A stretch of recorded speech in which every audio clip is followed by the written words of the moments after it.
Hey, good evening, everyone, and welcome to the Monday, February 26th Town Board meeting for the town of Lewisboro. For those in the room, there are exits to the front of the building and to the rear of the building. And if you will, please join me in the pledge of allegiance. I pledge allegiance to the flag of the United States of America and to the republic for which it stands, one nation, under God, indivisible, with liberty and justice for all. Okay. All right, we'll start with public comment. Anyone here in the room would like to speak? Sure.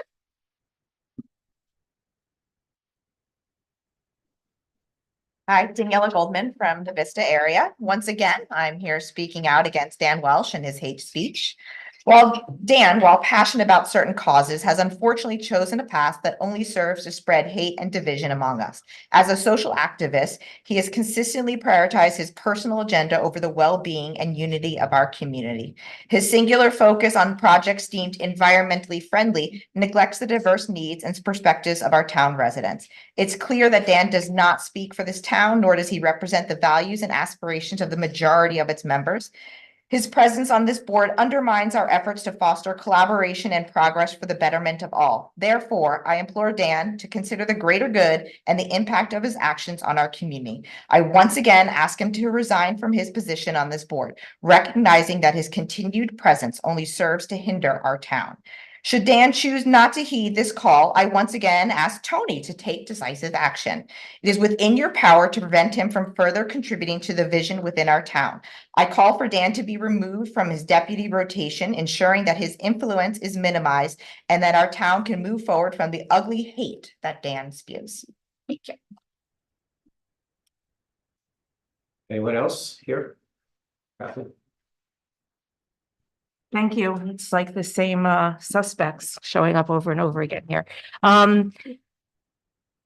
Again, ask the town board and Tony to remove Dan from rotation. I think it was evidenced by the last meeting where Dan used his polling of the board to spread his hateful rhetoric very inappropriately, which prompted the board to unanimously bring this forth to the ethics committee. The town is fractured. Many people who I've been communicating with are afraid to come to this meeting. They have voiced that they are concerned that there can be repercussions. Just yesterday, Temple Emmanuel in Miami was infiltrated by Hamas supporters, where they started hitting elderly worshipers in the temple and were removed by security. Hate speech is a precursor to violence that has been proven over and over and over again. This is something as a town we should be extremely concerned about. I believe that Dan's speech has done that, not by design perhaps, but by the quality of what it is. We need to bring this town back to a peaceful, respectful, uninflamed environment. And the only way that will be done is if the people who have been directly affected by this feel that the board and you, Tony, are acting responsibly in removing him from rotation, and that the ethics committee requests are forwarded in a timely manner. I think that we have to see this as a bigger problem, like that in diversity, in embracing all types of people in our community and outside of our community. This has triggered, I believe, a conversation that needs to happen from all walks of life, from all faiths, from all orientations. We need to bring some education to the community. And if it's here at the board, if it's in some sort of forum, we need to start somewhere. So I ask that the board please permit any speakers who want to speak on forwarding commonality, on forwarding acceptance, and also speaking about how destructive hate speech is. I encourage you to please allow them to address us and our community. Thank you. Okay, and anyone on Zoom? Yes. Simone? Dr. Mellis, I'm asking you to unmute. Good evening. I'd like to have someone also placed on the agenda to educate us and address hate and anti-Semitism in our communities across Westchester, throughout New York City, state, and the country. These are very difficult and scary times, and every survivor I've ever had the privilege to meet always ended with never forget. And I swore I wouldn't, and I won't. Growth starts with education and hate stems from ignorance. So since we aren't moving forward with Councilman Welsh in some significant way, part of the blame, I will say I do agree, is that our town supervisor has not taken any stand against Councilman Welsh's hateful behavior and has him still in the rotation for deputy supervisor. Then the only thing we have to fall back on is education. And I think that that's the right path. And perhaps we can all learn how harmful words truly are, especially against one group of people. And I'll leave off with a question. If this was against any other ethnicity or race, would you, Mr. Town Supervisor, still be handling this situation the same? Thank you. Thank you, Simone.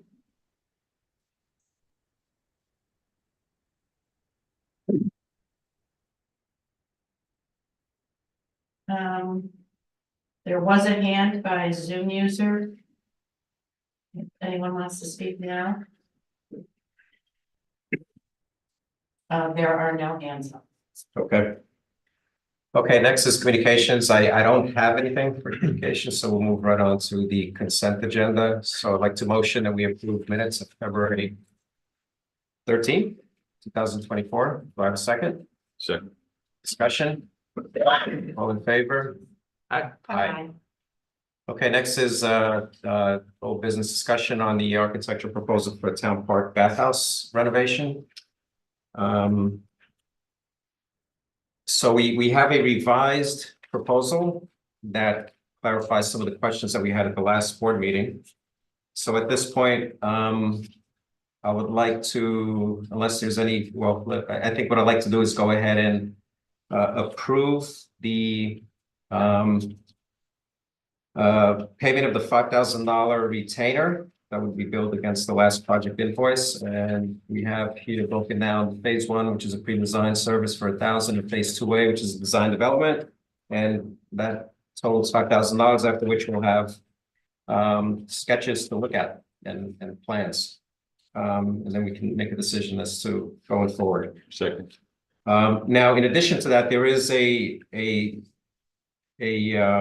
review and signature, follow-up review and signature on a AIA document agreement on the project. So I'd like to go ahead and motion that we approve the $5,000 retainer, and moving forward will be contingent on that agreement. Second. Discussion? Discussion, just so that everyone out there knows, we took turns meeting with the architect at a site that he worked on and a structure that he built over at the Westmoreland Sanctuary. It was beautiful. It was beautiful. It smelled beautiful. It looked beautiful. I can't even, it's like a gorgeous log cabin that was built by the Amish. It was just beautifully designed. That said, my concerns were that I didn't think that the agreement reflected what the town's understanding of the agreement was supposed to be. So the architect graciously redid the document and put everything into writing so that it's clear what it is that the town is spending the $5,000 on. So I know that I asked a lot of questions last time, so I just want everyone to know that things were done so that everything became more clear, and that's it. And it's a really generous offer from Yes. him as well, so we're grateful for that. Okay, all in favor? Roll call. Aye. Oh, roll call. Okay, Rich, Yes. Mary, Mary Shaw, aye. Tony is an aye. Andrea Rendo, aye. Yeah. Okay, next we have new business. We'll start with the presentation of the comprehensive master plan update and acknowledgement of receipt of final drafts. So before I turn this over to Katie, who I believe is on the. Yes. Yeah. I did receive a resolution that I'll read. This came from the comprehensive plan steering committee, specifically Kirsten Conrad. So They wanted to make it official. yeah, this resolution makes it official that the draft of the comprehensive plan has been delivered. So it's whereas the New York Consolidated Laws Town Law, TWN, paragraph 272-A1B states that among the most important powers and duties granted by the legislature to a town government is the authority and responsibility to undertake town comprehensive planning and to regulate land use for the purpose of protecting the public health, safety, and general welfare of its citizens. And whereas the town of Lewisboro's comprehensive plan steering committee and its consultants, Nelson Pope Voorhees, have drafted an updated comprehensive plan. Now therefore be it resolved as follows: in accordance with town code or town law, paragraph 72-A, section 4. The town of Lewisboro Comprehensive Plan Steering Committee recommends the draft comprehensive plan plus its 2 appendices dated February 2024 for the town board's review. And this was the adoption resolution states that whereupon the resolution hearing was declared adopted by the Comprehensive Plan Steering Committee for the town of Lewisboro as follows. The motion was moved by Catherine McGinn. The motion was seconded by John Wolf. And the votes were all in favor or aye by Charlene Delicato, Larry Mangle, Catherine McGinn, Mark Robbins, and John Wolf. And this was signed 23rd day of February 2024. So thank you very much for that resolution. So Can you forward I'll put that to you, yes. I guess, Katie, do you want to share your screen? Sure. Sure thing. Okay, I'm sharing it now.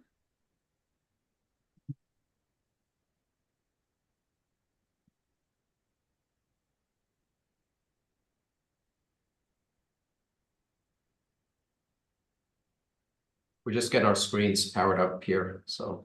Okay. Well, thanks so much for having me tonight, everybody. While that's loading up, I'm Katie McGinn. I'm the chair of the Comprehensive Plan Steering Committee. Can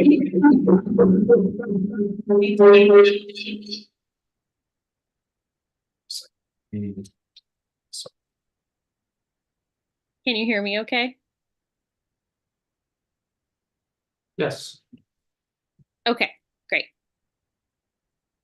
So while that is loading up, so tonight actually will be, we will have shared over a dozen quarterly updates.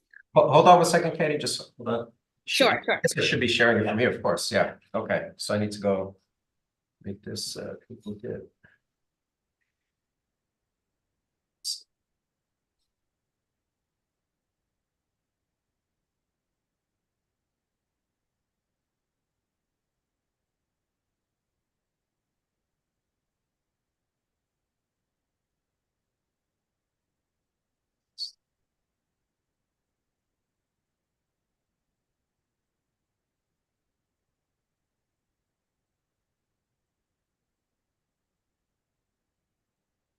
Okay, I think we're good. Okay, great. Yeah, so believe it or not, we've done just about a dozen of these quarterly updates for the town board over the years. If anyone's interested in catching up on those, they're all detailed in the town board meeting minutes from previous dates, and also all of our presentations are posted on our page on the Lewisboro website. So before I get into the presentation, I just want to say some thank yous. We have a lot of gratitude for everybody that has helped get the project to this point in time. First and foremost, for all the community members for participating now in 3 different rounds of meetings over multiple years. Obviously, this project wouldn't exist without that participation, so we're super grateful. Also for our community outreach teams, we have over 100 volunteers who have helped spread the word about the project and about the public workshops. The members of the steering committee, We've been at it for over 3 years, meeting and organizing the process.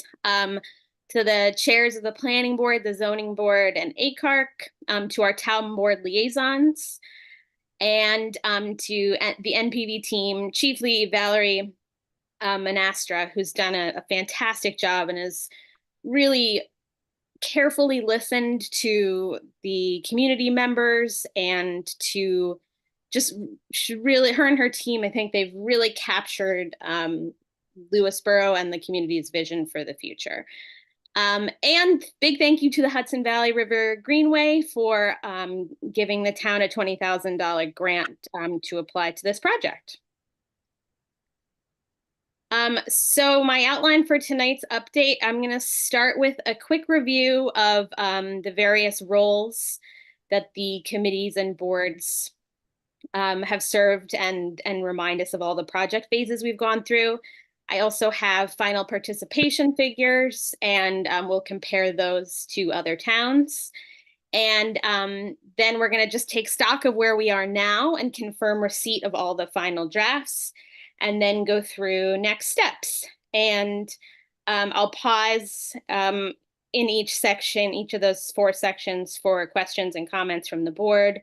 I've included an appendix that has all the community outreach advertising methods, and I won't go through that, but it's there in case anybody has any questions, and it's also posted on our website. Okay, so with that, first, our project refresher. So one of the first things we did as a steering committee was set our mission statement, which is to engage the Lewisboro community in order to inform the future of our town and capture this vision in an updated comprehensive plan. Also to ensure fair and equal opportunities for all members of the community to provide input throughout the multi-year process. So the steering committee, what we've been doing is managing the process and ensuring that public input has been provided directly to the consultant team without any intermediaries, and ensuring that the process is as inclusive and wide-reaching as possible. We also set up a zoning subcommittee that was formed in August 2023 based on a recommendation from the consultant team. The functions of the subcommittee have been to review the first draft of the consulting team's recommendation to update Lewisboro's zoning code with an eye towards consistency and practical implementation. And we'll get into lots more details about that in a bit. The goal here was to help limit the total round of revisions that are required. The subcommittee included the various delegated boards and councils that implement the code on an ongoing basis. So the idea was to streamline the process of making these code changes and helping us stay on budget. The members were Janet Anderson, Planning Board Chair, Rose Bonanno, ACARC Chair, Robin Price, ZBA Chair, Andrea Rendo, Town Board Liaison, Dan Welsh, Town Board Liaison, John Wolf as CAC Chair and Steering Committee Member, Charlene Indelicato as a Steering Committee and Planning Board Joint Member, and then myself. Also, Judson Siebert and Jan Johansson as Planning Board Attorney and Town Planner. They've been included in and contributed to all of the zoning committee's work. Moving on, the consultant team, Valerie and her team, they've translated all the public input into actionable goals, objectives, and recommendation. And then they've drafted the updated comprehensive plan and zoning code amendments. And the town board, your role has been to review draft materials along the way to provide advanced questions or concerns. And then your goal will be to take this across the finish line. Your role, rather, will be to take this across the finish line, finalize everything, hold public hearing, and then vote on approving the updated comprehensive plan and zoning code amendments. Just a reminder about the town board's involvement to date. So we've had these quarterly updates and regular email communications and requests for input. You've also participated in the workshops and the surveys. In June 2023, we had a joint board meeting with the town board, planning board, ZBA, ACARC, and CAC to provide input on the draft goals, objectives, and vision statement. In September 2023, you had a discussion with Valerie from NPV about the project plan and deliverables. And then from October 2023 to February 2024, we've provided ongoing opportunities to review the early drafts of the zoning code updates, ongoing access to all the live drafts via Google Drive. And then in December 2023, you had a discussion and decision about authorizing additional zoning code updates using the Greenway grant funding. So those, we'll get into those later. I'll walk you through what those are. In January of this year, you had an update with Valerie on project status and next steps. And now here we are tonight. So the goals of your input and involvement to date have been to ask questions and raise any concerns throughout the process. And ultimately, we really wanted it to be so that when the final drafts were ready for you, as they are now, that there are no surprises inside them.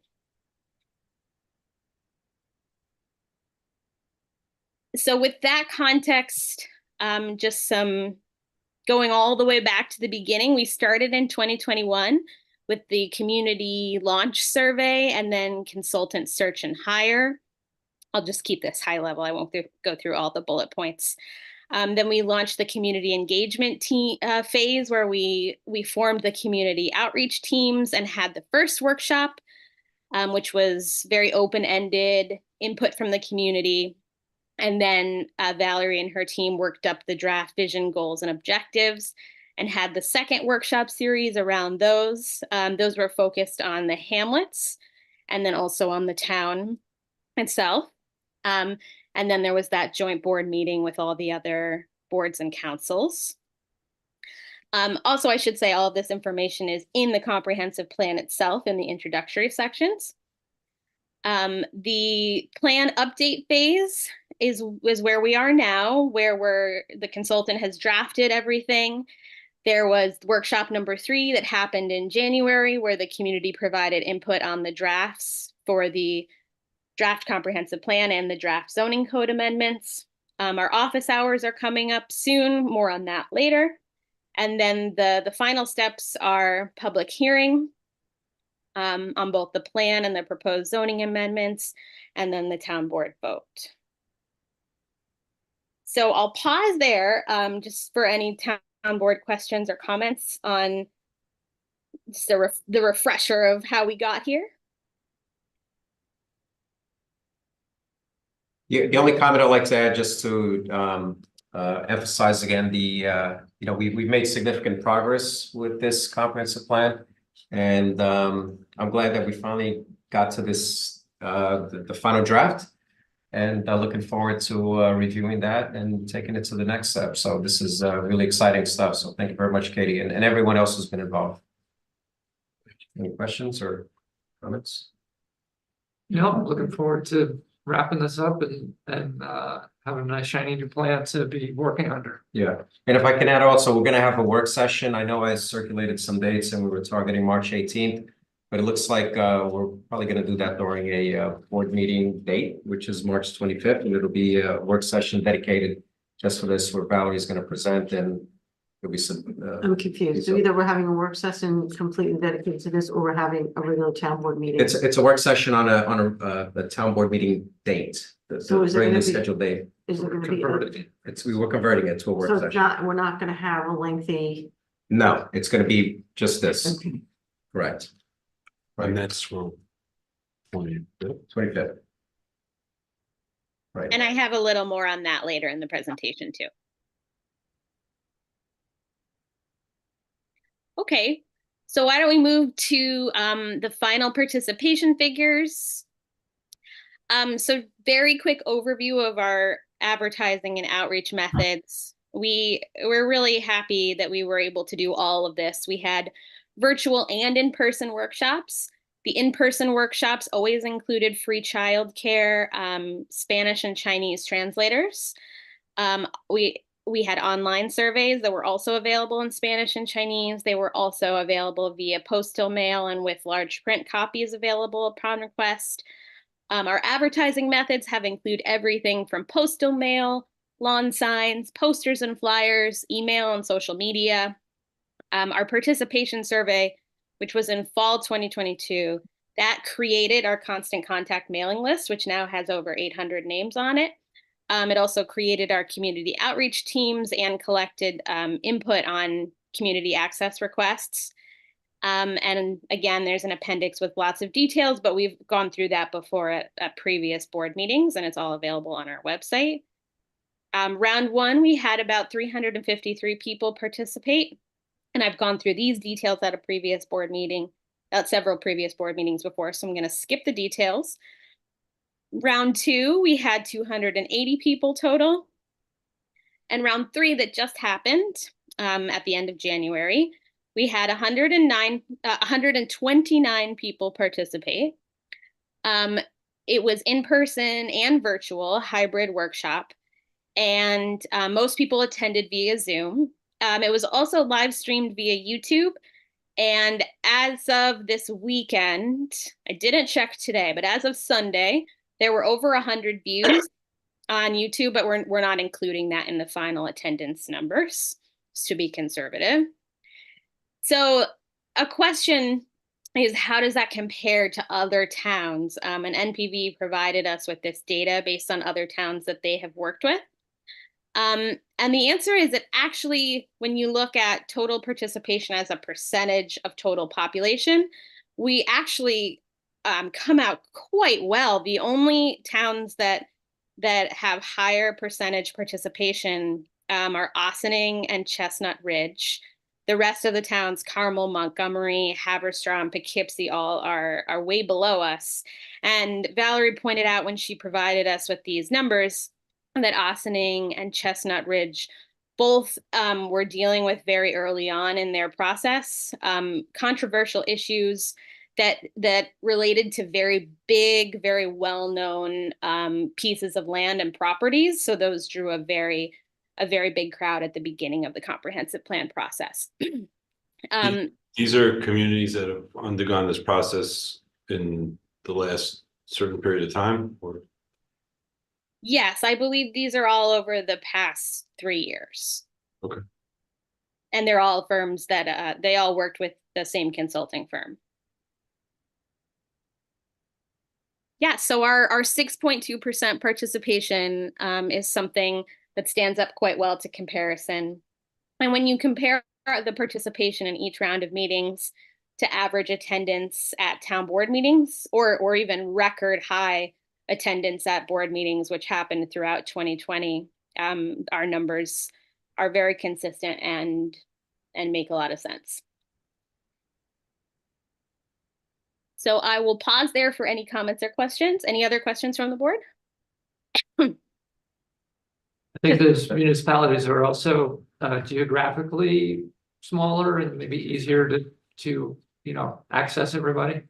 Well, I don't know if Poughkeepsie is smaller than. No, the ones above, the ones that did better than us. I mean, Ossining and Chestnut Ridge a little bit more.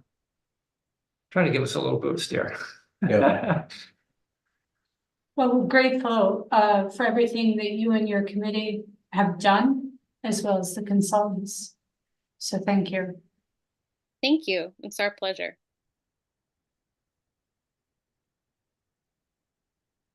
Okay, so moving to where we are now and confirming receipt of all the final drafts. So what we have delivered breaks into two pieces. So the first piece is the final draft comprehensive plan. That includes Appendix B, which is the accessibility and inclusive design best practices report. And then it also includes Appendix A, which is a separate document, which is the inventory and analysis report. It is posted publicly on our website via a Google Drive link, a Google Drive folder. It does include revisions and additions that were made following the round 3 public workshop based on community input. The second piece of what we have delivered are the final drafts of the proposed zoning code amendments. So all of these updates were made to bring alignment with the comprehensive plan vision statement, goals, and objectives. New York State town law does state that any town zoning laws must be in accordance with the goals and objectives laid out in the comprehensive plan. So from the beginning of this project, and when we we put out the RFP and hired the consultant, we've made it clear from the beginning that we were going to be doing these two things hand in hand. All of that is posted on our website via Google Drive folders. All the proposed changes are tracked, and this is following the round 3 public workshop based on community feedback. Valerie and her team did a great job of updating everything to make sure changes were tracked so people could see. Judson, Sieber, and Jan Johansson have reviewed all of the proposed changes, and Gregory Bolschetti has been copied on all of the correspondence. I do have a fun something I'm gonna mention in the couple slides about a really great summary document that's also available, but let's hold that thought. So just a refresher, because it's been so long and so much has happened. So the town board review and input to date, specifically on the proposed zoning code amendments. October 4th, 2023 was when the town board received the first draft of proposed edits. And live editing was happening in Google Drive. So those documents were always available, and you could see the comments, the responses, and the changes that the consulting firm was making in real time. The second draft was delivered, the second batch of proposed edits was delivered on November 4th. And then the third batch was shared with the town board on December 1st. And for all 3 of those batches, live editing was happening in Google Drive. December 18th was when the town board had the discussion about authorizing a 4th batch of edits and new regulations. And this was based on items that bubbled up during Valerie and her team and Judson and Jan Johansson. During our review with them, stuff kept popping up like, hey, the town's wireless regulations are really outdated, or hey, same with streets and sidewalks. So I'll go over all of those in the next couple slides, but these things sort of organically came up in the conversation as needing to be further updated to bring them in line with the updated comprehensive plan.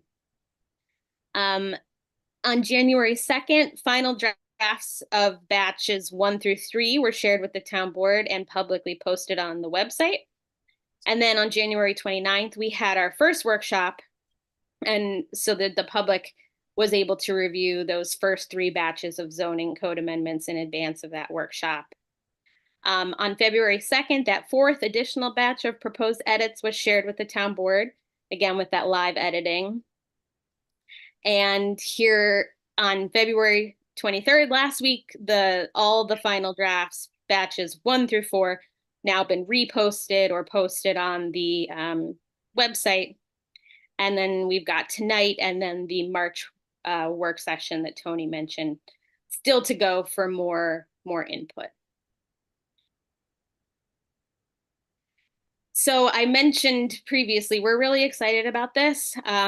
To help with keeping track of and understanding all of the proposed zoning code updates, Valerie and her team created this summary table that outlines which chapter or section is being proposed updated, a general description of the proposed changes, and then outlining which specific comprehensive plan goals and objectives it aligns with. The chart also has hyperlinks. So you can look at a specific chapter, see the high-level overview, and then click on the hyperlink, and it'll take you directly to the track changes, so you can then dig into the details. So Valerie and her team heard that the public was wanting something like this, and they put it together, and we're super, super grateful for them for doing that. This I thought would be really helpful too, just to kind of look at everything in a little bit different way. So there's two different types of proposed amendments. There's proposed updates to existing zoning code. Then there's also proposed new regulations. So you can see most of the documents fall under the proposed updates to existing code section. The proposed new regulations, two of them, the excavation and fill and steep slopes protection, those were available and posted publicly in January, and so could be commented on during the January 29th public workshop.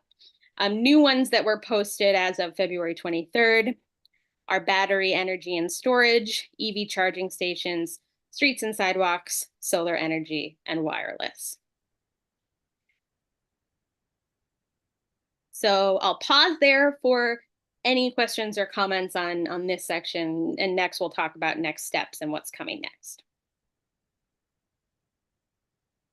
Any questions? No, I just have to emphasize that chart that they worked on is really user friendly. It makes it very easy for our residents to go and see the general summary of what changes were made and where, but then you'll be able to click on if it's a change to already existing part of our town code, you can click on it and it's like a redline version. So it'll show you what they took out, what they're putting in, and it makes it really easy to see that. And so, you know, Dan and I had to go through, and the rest of the board as well, go through page by page by page and kind of do our own comparison and do that kind of tedious work, but they really made it easy for our residents to go to the town website, to the comprehensive steering committee's page, and it's great. And I couldn't say thank you enough at the meeting I attended with the steering committee on Thursday. So please take your time to go and look. And I'm just going to emphasize again that there is one more opportunity for the community to ask questions and submit comments based on their review. And I'm sure Katie's going to talk about that as well. Thank you.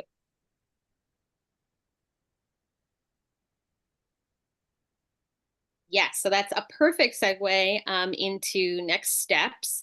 So as Andrea was just mentioning, we are having public office hours on March 4th and March 8th, and there are still appointments available for both session. March 4th is in the evening, and March 8th is in the late afternoon. And the link to make an appointment is live on our website. And this is the public's opportunity to sit down one-on-one via Zoom with Valerie and her team and ask questions about either the comprehensive plan or the draft zoning code amendments. And it can be as specific or general as you want. All questions are welcome. So in terms of next steps for the town board, after those office hours, no longer on March 18th, March 25th, the town board will be having a work session. And the vision for this is that you'll actually get to sit across from Valerie and also Judson, because Judson working for Keen and Bean is going to be the legal consultant for actually drafting all the local law materials and you know, taking the public hearing across the finish line.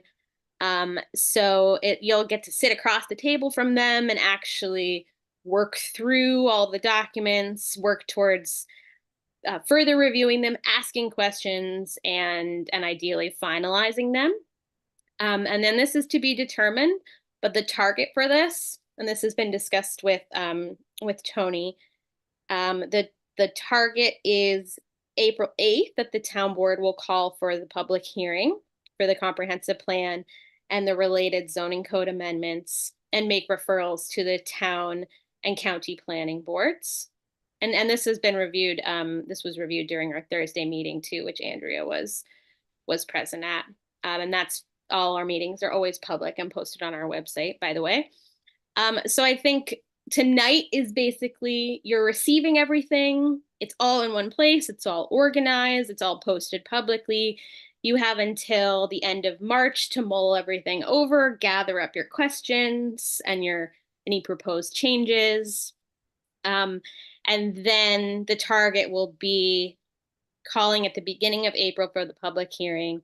The public hearing will begin on April 22nd as a target.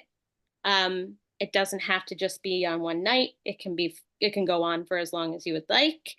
And then once the town board hearing closes, at least 30 days after that, the town board will make the resolution. And it'll be for the comprehensive plan and the related zoning code amendments. As the hearing will also cover the plan and the zoning code amendments all at the same time. April 22, beginning of Passover, first night, actually. Oh, Our meeting scheduled for between. so I don't know if you heard that, Katie, but April 22nd is the start of First night of first night of Passover. Oh, okay. So So- whenever if you're rescheduling that town board meeting, then, whatever day that is actually happening. The It's 29th. scheduled for the 29th. Alrighty, good. Okay, so let's make it the 29th. Oh, good. We're not there yet. Yeah. Well, Tentative, TBD. yes, TBD. Yeah, tentative. We're Not April penciling it in. 22nd. And Yeah. Katie, I think it's just important to point out that a great deal of attention was brought to two topics requiring potential zoning code amendments, changes, additions to our code. Those included the short-term rentals as well as sewers. And because they are very intricate, very detailed, and there is a lot of public concern regarding those two issues, that we've carved those out, or the committee agreed to carve those out separately, so that when the zoning code amendments that appear now, the ones that we've been talking about will be grouped together, these will be kept separately so that the town and its residents can speak to them directly, because we feel that they're going to take a little bit more time and more care. Absolutely. Thank you so much for reminding me and bringing that up. That's super helpful. Yeah, I think that's a really good, it's a really good thing that we all agreed to, just to keep everything streamlined and make sure that the public has ample opportunity to deal with those things separately.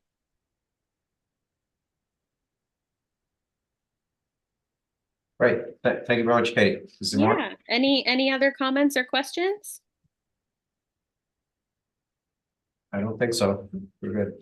Okay, awesome. So I have our email address and the website address up on the screen one more time. We're always happy to answer any questions via email, including, I'm having trouble with the Google Drive. I can't get it to work. I can't download the documents. Feel free to send folks our way, and we will help them sort that out on a individual basis. And our website just has pretty much everything on it. So it also has the Google Translate button and can be translated into a lot of languages. So yeah, thank you all so much for all of the time and insight that you've put into this along the way. And we're really happy to be handing this over into your hands so that you all can take it across the finish line. And we're here if you need anything, if you have any questions, or would like any insight into conversations that have happened over the years. Yeah, just reach out anytime. And we'll start back up in a couple of years for the next one.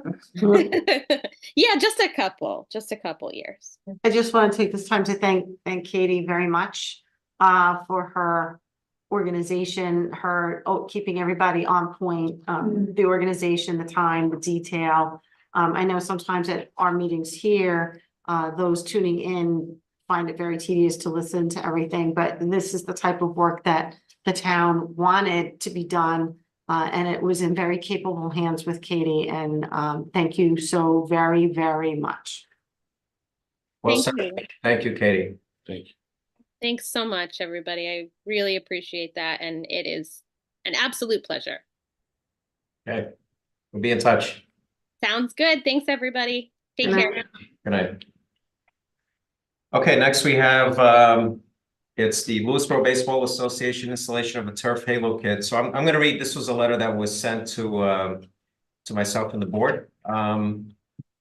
It says here, the Lewisboro Baseball Association has requested to install a turf halo kit around the home plate at the Town Park Baseball Field. The LBA would fully fund this project and has board members that can perform the construction and installation. The Parks and Rec Advisory Council approved this project, all in favor 7-0. James Cisco, President, and Jeremy Tubbs, Treasurer of the Lewisboro Baseball Association, are seeking approval from the town board to complete this halo kit prior to April 13th, which is the expected date of opening day. In addition, I informed the LBA that approval will be needed from the Architecture and Community Appearance Review Council, ACART, for the Lewisboro logo that is expected to be displayed in green letters with the white highlighting. Some key components that Jeremy Tubbs shared with PRAC, primarily cosmetic and less work for the Parks and Rec Department. Dresses up Town Park, adds face value to the field, low profile, no tripping hazards, more cushion than clay, no issues with drainage as the subbase will be gravel, and it has an 8 to 10 year lifespan. Jeremy and James will be in attendance. They're both here to present their project and answer any additional questions. So I don't know if one of you guys want to Yes, sir. speak. Okay. No, thank you all for having us. Yeah. List yourself so that. I'm Jeremy. I'm the treasurer of the LBA. This is Mr. Cisco. He's the president of Lewisboro Baseball Association. So a couple of pictures that we attach just to maybe give you a good visual reference. The last two is John Jay High School, Right. and the turf halo that they have around their field. Could you just, for those of us, I know what, I've been around baseball my whole life. I know what turf is, I know what a halo is, I know what a kit is. For Yes, somebody, could you explain it Yeah. to non-baseball people? Yeah. So what if you that look does? at this, And let me just give you a second to, I'm going to share it on Zoom so Right. folks at home can Yes, see sir. what we're talking about here. So there are the bottom two pictures. I apologize for going all over the place with the order of the pictures here. But you're gonna see the home plate area of John Jay High School. And you're going to see a 5-foot semicircular turf area that essentially highlights the home plate area. It'll be difficult to tell from the pictures, but the turf is level with the dirt surface, the clay, okay? Sits just at or maybe just below the grass level. So again, there should be no tripping hazard. Nothing sticking up out of the air per se for a young man or young lady to trip on. The picture we can see right there with the baseball on it is an example of the turf. So the green turf is about a 1/2 inch to 3/4 inch pile height, and you have a 5 millimeter foam padding there. So it's a fairly soft surface, a very forgiving surface. So again, if a child falls on that, really should be much more forgiving than certainly falling on the clay, maybe even the grass as well. The construction of it, if we can go back, just stay right there. The turf actually glues on to a concrete pad. So we mentioned one of our board members, and his company works for New York City, and a little bit part of their jobs is to pave and to lay a lot of their sidewalks and walkways. So certainly very familiar with that process. So the concrete is underneath the walls, Yes, sir. that circle. Yeah. Okay. And just to correct, we're looking to obviously not put wolves around, but Lewisboro. Mhm. Purple letters and highlighted in white, very similar to what you see there. And back to the why, Ms. Caviolo last year was able to get funds and lay down new sod for the town park. And it was those first two pictures. It was beautiful, lush, thick green grass, clearly demarcated edges, look great. But these two pictures show the home plate area right there. Just normal wear and tear of a year. Okay, you can see those clearly demarcated edges are no longer there. They're pushed back. The grass is very thin. And if you scroll down just a little bit more to that, I don't know if this picture was taken right there year before. You can see the whole home plate area. There's no grass there. That dirt path that gets worn to the pitcher's mound, and that's just kind of normal wear and tear of the baseball field. And our home plate halo will preserve that area, highlight it. We think bring a lot of value to the field, and Town Park is a beautiful field. You know, certainly we see with our travel teams, we get to see what a lot of other towns have to offer, and we have a great field there. We think this will just add to that. So I appreciate you bringing up aside from the aesthetic, also the safety safety. component of it. Sure. as Yeah, well. So I was just about to add that. Great. I'm just curious, and I don't know a lot about this construction, but I heard cement under. Yes, sir. Is there like a pad or something? So a 6-inch cement pad, and below that is about 8 inches of crushed stone as a sub base below. But you got turf on top of the cement. Correct. The turf, you saw the foam padding right there. Okay. There's a special glue to glue that to a concrete surface. Gotcha. Excellent, okay.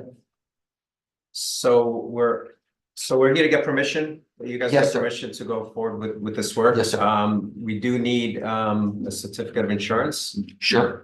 So that needs to be put in place. I don't know, Greg, is there anything else besides that certificate of insurance once we it's approve? additional short endorsement. The town is a certificate holder. The town is It's as a certificate holder. correct, right? That's fine. Yeah, And approval from ACAR. Yes, and ma'am. approval from MacWork, right? Okay. Okay, so So I move that we accept the plan for the halo for the town park ball field as put forth by the LBA. The turf halo kit. Sorry. And on the condition that, you know, you get the approval from ACAR and the insurance and what was this? from MacWork and the insurance name of the town. And Yeah, wasn't there insurance. one more That's it. thing? Just as an addition insured. As an additional, right? Sure. I moved that. Okay, second Certificate of interest, second. discussion? So I have one point that was brought to my attention today. So evidently the work has started. Yes, sir. So I think we should hold off. Sure. Until we get these, we're gonna approve it, but we do need our cards. Absolutely. Yeah. Did you order No, ma'am. the halo? I brought you an application for ACAR. Thank you. Can get that process started. Greg, do we normally just, the certificates of insurance come in and we just double check and make sure that we're named as additional insured and a certificate holder and blah, blah, blah. That's- I'll send something to Nicole and it's acceptable in form. Mhm. So if you have it. I just, I would love to say thank you one more time to the LBA because again and again, you guys give back to the community in so many ways in the past couple of years. It's just additional evidence of that with all the contributions and improvements you've made to the fields throughout the town. Thank you. Thank you. Yes, thank you very much. So all in favor?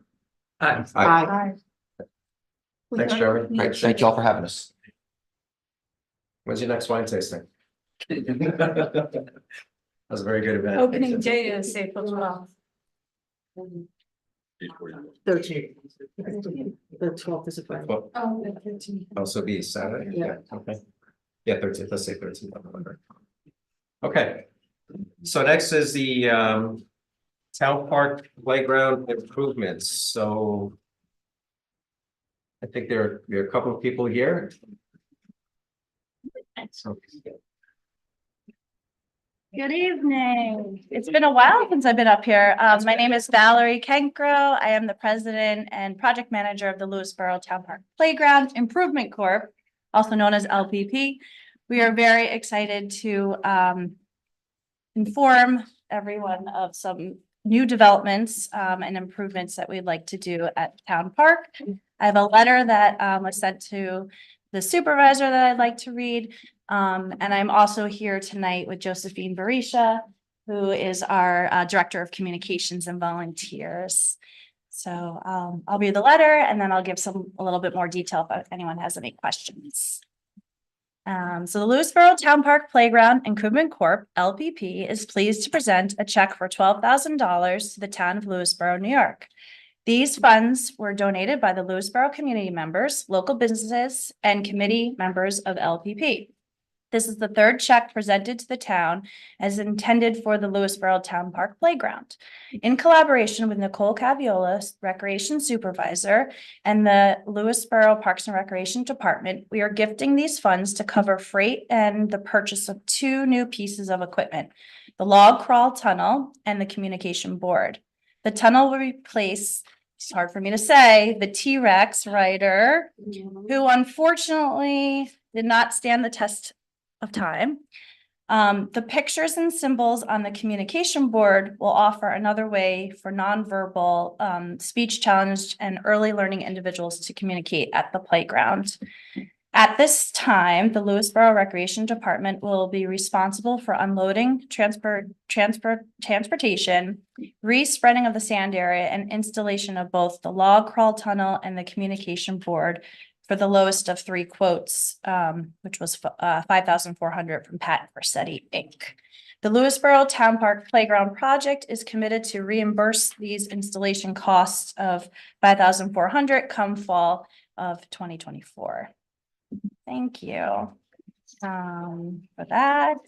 And to give you, I actually printed out so you guys can see what these are. Copies. Here, I'll take it. Perfect, thank you. So the log crawl was actually on our original plans, and based on what we had fundraised at the time, we decided to pull that off of the plan. So we thought that this might be best course and location to replace where the Dino Rider is. We worked really hard to take input from the community of that beloved dinosaur and keep him on. And unfortunately, his handle broke. So we thought a good way to still keep this as a play area for children that will replace that area with the log tunnel. Log tunnel is really cool. It sticks with the nature inspired theme on the look of the playground. It's safe and it actually has low maintenance. Features include durable, it's a precast concrete, it's hand painted, and it promotes discovery and exploration.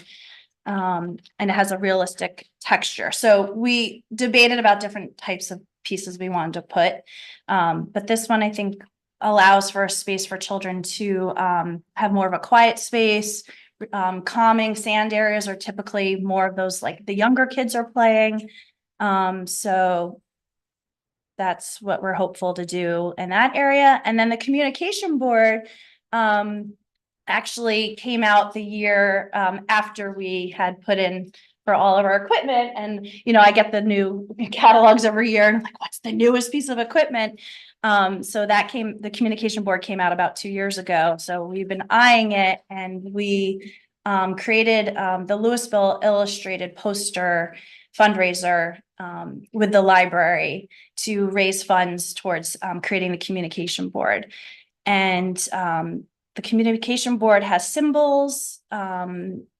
These symbols help with like the signs and usually it's placed near the entrance of play area, so it ensures that everyone can communicate. It's actually developed and guided by experts in the augmentative and alternative communications, or AAC, and inclusive design. Landscape structures use the symbols and signs included in the pictures like nouns, pronouns, verbs, feelings, activities, and playground events, as well as letters and numbers. So while many different symbols are used across the AAC industry, the symbols created by the LSI designers are universally understandable and easy to use.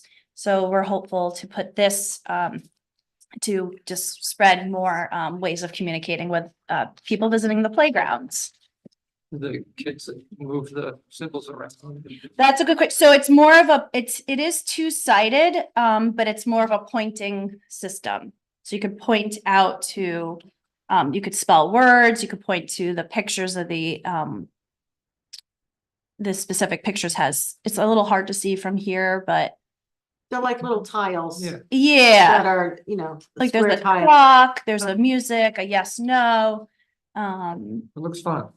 Yeah, that's great. Good addition. Yep. Yeah, and we were able to we had done a second round of brick sales, so that those had contributed to raising more funds for us, and the Lewisboro Illustrated poster, which is still available. We have a few left. So just mentioning that. And the other mention is save the date, year anniversary coming up. It's gonna be a year already. So we're planning a free event at the park on May 31st. Food trucks, just family fun, 4:30 to 7:30. And fingers crossed, these pieces of equipment will be installed by then. It is a 20-week. I counted out the weeks. I think we're at 14 weeks. But hopefully, we'll see. I think you said it was less than that. Yeah, that's what they have to say, and we know. And we've done well with LSI, so I hopefully Michael Hoffneck will treat us well and get these new pieces of equipment to us, so that could be revealed at our anniversary party. Anyone have any questions? Sure, so at the end of the day, the town itself is, you guys are covering the cost. We're covering the cost. So even though we're putting out the 5,400 for the installation, you expect that you'll be able to contribute that back to the town sometime in September. Yes, we want to just Yeah. kind of finish our poster sales. Again, once again, our town volunteers come through for the town, so thank you. And not just the volunteers, but the entire town. I mean, the people who Yep. buy the bricks Yep. and the posters, it's huge, and we're really grateful. Thank you. Thank you. Yeah, and I'd like to read out you noted the contributions to date. So we have from the blank brick materials, $2,385.75.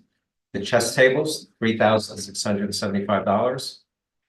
Check made out to the town on October 20th for $140,000. And a check made out to the town on June 8th, 2023, $55,000. And the check this evening for $12,000. So. Yeah, one more and that's it. Projects, it sounds better to point out, I have about $213,000 to date. Yes. Contribution. Yeah. So, Direct contributions versus, yeah, That's for what we, Absolutely. so just, on the T-Rex, sorry, I'm not, my T-Rex, so that was that was an original that was a 1994 original. from the Senzo, or whatever. Yeah, the Mesozoic era. Be careful where you're trying. Yeah, we're hoping to memorialize him in a fun way. I have some ideas. I was gonna say. But I don't know if they'll Yeah, let's not get rid of them. Store them. Yeah. He is in storage, Yeah. but That's true. somewhere, somehow he'll be still maybe depicted. We have some ideas, but Awesome. I know, we wanted him to be, we spent the time and effort to make it, but that's what happens. You get old and break a handle. So, thank you. So I'll hand this to. All right. Have it. So, Thank you very much, Welcome. Valerie, Thank and you. thank you, Josephine. You're here as well. So Yeah, thank you thank for all you. your. Thank And the you. rest of the team. You guys Yeah. did a tremendous job. Very good. Thank you. It was fun. Yep. All right. Do we Okay. need to vote? Oh, yeah, I guess we do. Sorry. Okay. So detail, I was well, gonna. because we have to vote We to, have to check. Or else we need to- but we do have to vote to expend the To accept the 5,400. 400, yes. But the 18,000 is coming from, in terms of the actual installation. right? So the 18,000, forget that number. Because that included an installation that we're not going with. Right. It goes to 11,977. Yeah. Yeah. Is it? So are you awarding that to site specialist? Would that work? Correct, That's what you'd be voting on. right. And then the additional. And then the installation of 4,400. 5,400. Right, So, I mean, Wait, it's so what- all under the threshold, so you Yeah. guys vote them if you want. okay. So what is it? So It's right here. If you see, this is for the pieces, yeah, we're past, yeah, but, and that's $11,977.60 for the communication sign and log crawl tunnel, and $5,400 for the installation, the delivery and installation and spreading of the sand after the installation. Okay, so One is that's covering that, specialist. well, it's covered that, and then the Yeah, but- anticipated is gonna, so between this and we're gonna cover the 18 between the two. Right, so there's two invoices. So one motion to cover both, so I move that we approve the cost of 11,000 or not to exceed 12,000 for the diffuse communication sign and log crawl tunnel, as well as To site specialist. site specialists, not to exceed $12,000, and to Pat Corsetti Incorporated for the installation and respreading or the unloading of the equipment, as well as the spreading of sand after the installation of not to exceed 5,500. The scope outline. Exactly. Do we have to have a roll call? No, it's under the cost.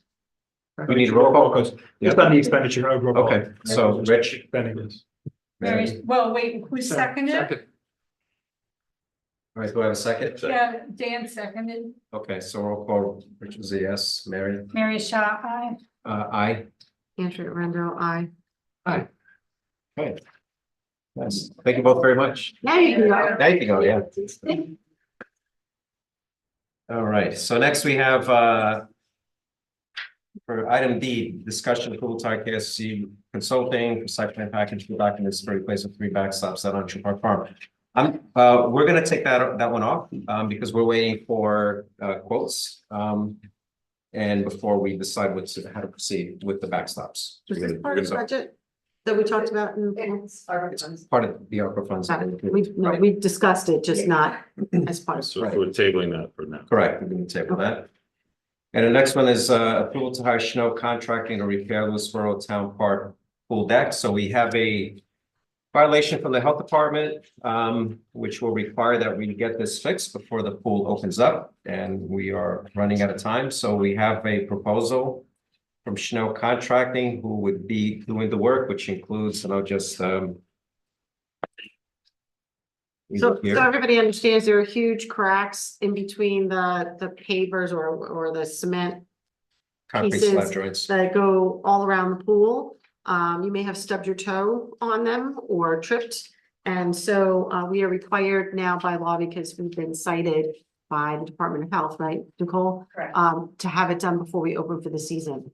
It's not cheap, but we have to do it. So what's the violation? Was safety violation for the surface? Nicole has it. I didn't put that out. I don't know if it was part of the package, but. It was not. It was not. I have two of them. This caulking missing between cement slabs and round skimming system, creating large gaps. So You want to get up to the, just so they don't get hear you, thanks.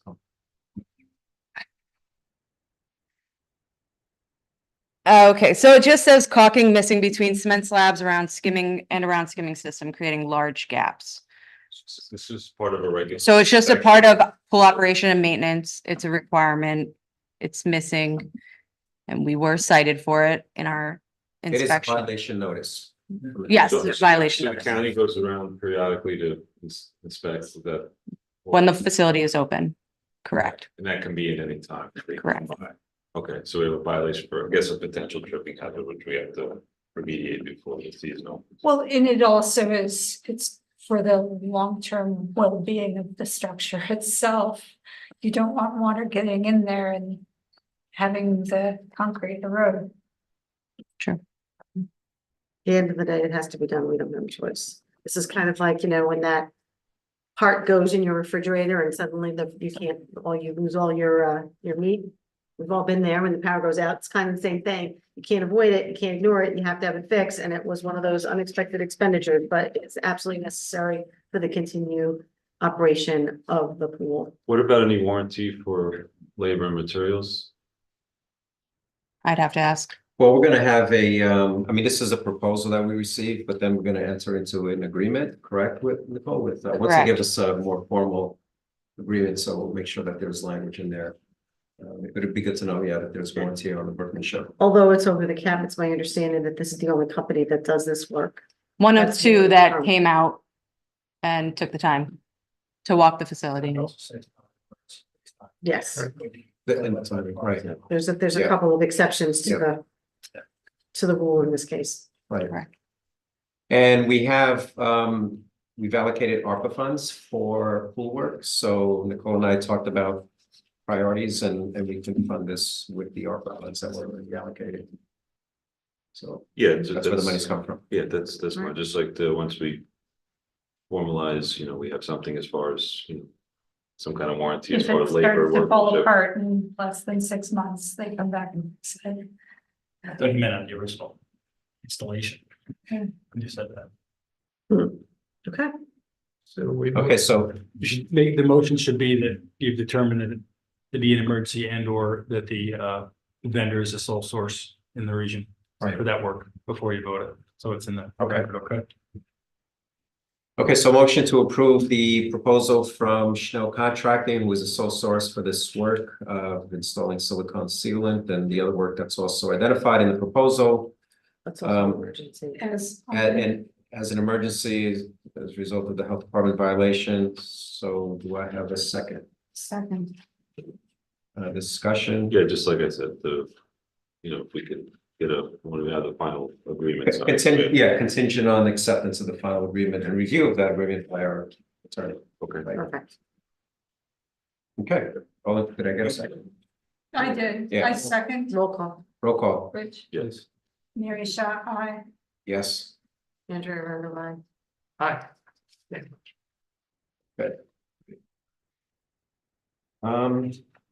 Okay, next is the resolution authorizing the supervisor to sign INF Associates Energy Solutions Agreement for the, Do we want to thank people? oh, yeah. Or No, just make her. I think we are done with you, so you can go, Nicole, you can go, thank you. Nicole, thank you to you and Michael for a very successful newcomers event on Sunday. Oh, the Eagle Yeah, thank you for that. It was wonderful. was, yeah. That was lots of fun, actually. It was a good time. Yeah. Okay, so next is the resolution authorizing supervisor to sign INF Associates Energy Solutions Agreement for EV chargers at Spring Street Commuter Line. So if you recall, we approved signing the intermunicipality agreement with the county, which offer up to like 50% discount on installation of EV chargers. And together with NYSEG incentives, we were able to get the cost down to zero for the library installation, which we approved. And now we have, there was a recommendation to also pursue this for the commuter lot. 6 additional ports The recommendation from the Sustainability Committee. Yeah. And So while we're talking about that, Mhm. there has been, there's lots of big conversations going on, right? Because now Lewisboro Elementary may be getting sold, right? right. And that's where our police department is. Mhm. And I know that there's been some preliminary conversation about the town taking back the building that we have been allowing the state troopers to use in order for us to relocate our police department. Not that that's a done deal, I'm just saying it's a discussion Right. that we're having. And with the number of police cars and I think I brought this up, I emailed back to you guys as to whether or not this would be someplace that this should go if we're potentially thinking about relocating our police department to that lot. Or that part of that lot will be used for the police department because of the number of cars. So, Well, you still have the actual commuter lot, and you still have people parking, across the street from the church and yeah, it's meant to be, both these sites are sort of opportunity charging. And- They're and- not Yeah. necessarily, people aren't driving for miles and miles to get to the Midwest, they have to spend all. And I have some feedback from the Sustainability Committee, mainly. How many are we talking about for the library? 6. 6 or 3 with dual ports like this is? Right. oh, so 6 Three. ports, 3 stations. Yeah. 3 stations, right. It's if you look at that, there's a drawing in the package. Okay, no, I looked Check at the it, drawing, I yeah. just wanted to make sure that we weren't talking about 6, Okay. that you could charge 12, because that No, would be a no. lot of space. It's And ports. my only other concern is the location, because we kind of have 2 locations to charge, right, basically in the same Yeah. part of town, and the whole point was Mhm. how to spread it out. But just to be clear, from town, in order for us to take advantage of the IMA and the grant money, I believe, well, at least for the IMA, it needed to be on municipal property, is that correct? That's But correct. We right. couldn't then, we couldn't say, okay, let's put it Put it in in a shopping branch, center. right? Yeah. Because ideally, I think we can all agree that Yeah. that's where we would like them to be. So this. You And know, that's still a possibility. That's I know, up to so- the shopping center. so when, folks to- I yeah. mean, I know that we want to take advantage of this IMA, and I know that we were already kind of behind on getting our requests in, but Right. if the potential is that we are finding some other way to put charging stations in at Oak Ridge and somewhere else, that to have a cluster of them right here in the center of the town may not be. Well, here's The some most thoughts about, efficient. yeah, here's some thoughts behind that. I'm gonna read what I received from Bob Fishman. He said the users of the Spring Street commuter lot are different than the users of the campus by the library. In both instances, having charging stations available will encourage more residents to drive EVs. At the commuter lot, there are, of course, during the week commuters. In addition, the lot is used by the church across the street for nursery school on weekdays, as well as by congregants attending Sunday services. There may also be the occasional passerby on Route 35 that would need to stop to charge up briefly just to be able to make it to their next destination. I suppose that it's possible that state police might park and charge their personal vehicles too. That is something that we see some other police departments doing. Right now, we're not there at that point, but nor is the state police, I don't think. But lastly, patrons of Echo Farm who come to ride horses or attend the horse show, usually held on Saturdays, might take the opportunity to charge their cars at this adjacent lot. EV charges at the campus by the library will be used by patrons of the library, by visitors attending meetings at the townhouse, and possibly those using the post office. I also anticipate the library and town employees would take advantage of these. Lastly, there are many residents that meet up there daily to walk or run around Lake Truesdale who would utilize these charges. I actually saw 2 vehicles parked there when I left to go home for dinner. The good thing is here, right here, behind the townhouse, by the highway garage. What, they were just parked and, They were just parked. I don't know whether they were at the library or. oh, okay, Yeah, you just meant there happened to be, okay, right. never mind. The good thing is that both locations are a short stroll from the South Salem Hamlet Center with the Horse and Hound, Lily's Deli and Market, Russell Antique, several offices in the Presbyterian Church. Now, to your point, Andrew, about the police station, yes, that is a possibility. It all depends on the timing and what the school decides to do with the building that we're currently in. But the other thing that, and I have mentioned this, I think to everyone, and maybe even at the last town board meeting, is the idea of dusting off the old plans for this complex with the townhouse, the highway garage, and expanding town offices here. That's we'll have to put a committee together to review that. There may be some interest in using some of these charges for town vehicles as well. As much as I appreciate Mr. Fishman's opinion, everything in there is speculative at best, although I give him credit for trying to think it through. I'm not against the EV chargers going in, I just seemed like it was a cluster in one place. And while we have the money, then we should try to spread them out. So that was all. That There's was no, my- there's no indication in one, as far as the use of, I know from the library, I mean, the parking there is really, sparse. Like if you have an event there, like a Friday night event, Yeah. for example, parking is kind of a nightmare. You have Well, you something can, like you can that. make it so that those EV spaces can be utilized for non-EV vehicles. You don't have to make it, so if there's an overflow parking required, yeah, people can take up those spots potentially. But I mean, there's just no, as far as the use of either lot, there's absolutely no information referable to the use of either location. How Well- often they're used and how many vehicles are there. There's like I mean, Yeah. like Andrew was saying, I mean, it's talking about a concept and a hope, which Mhm.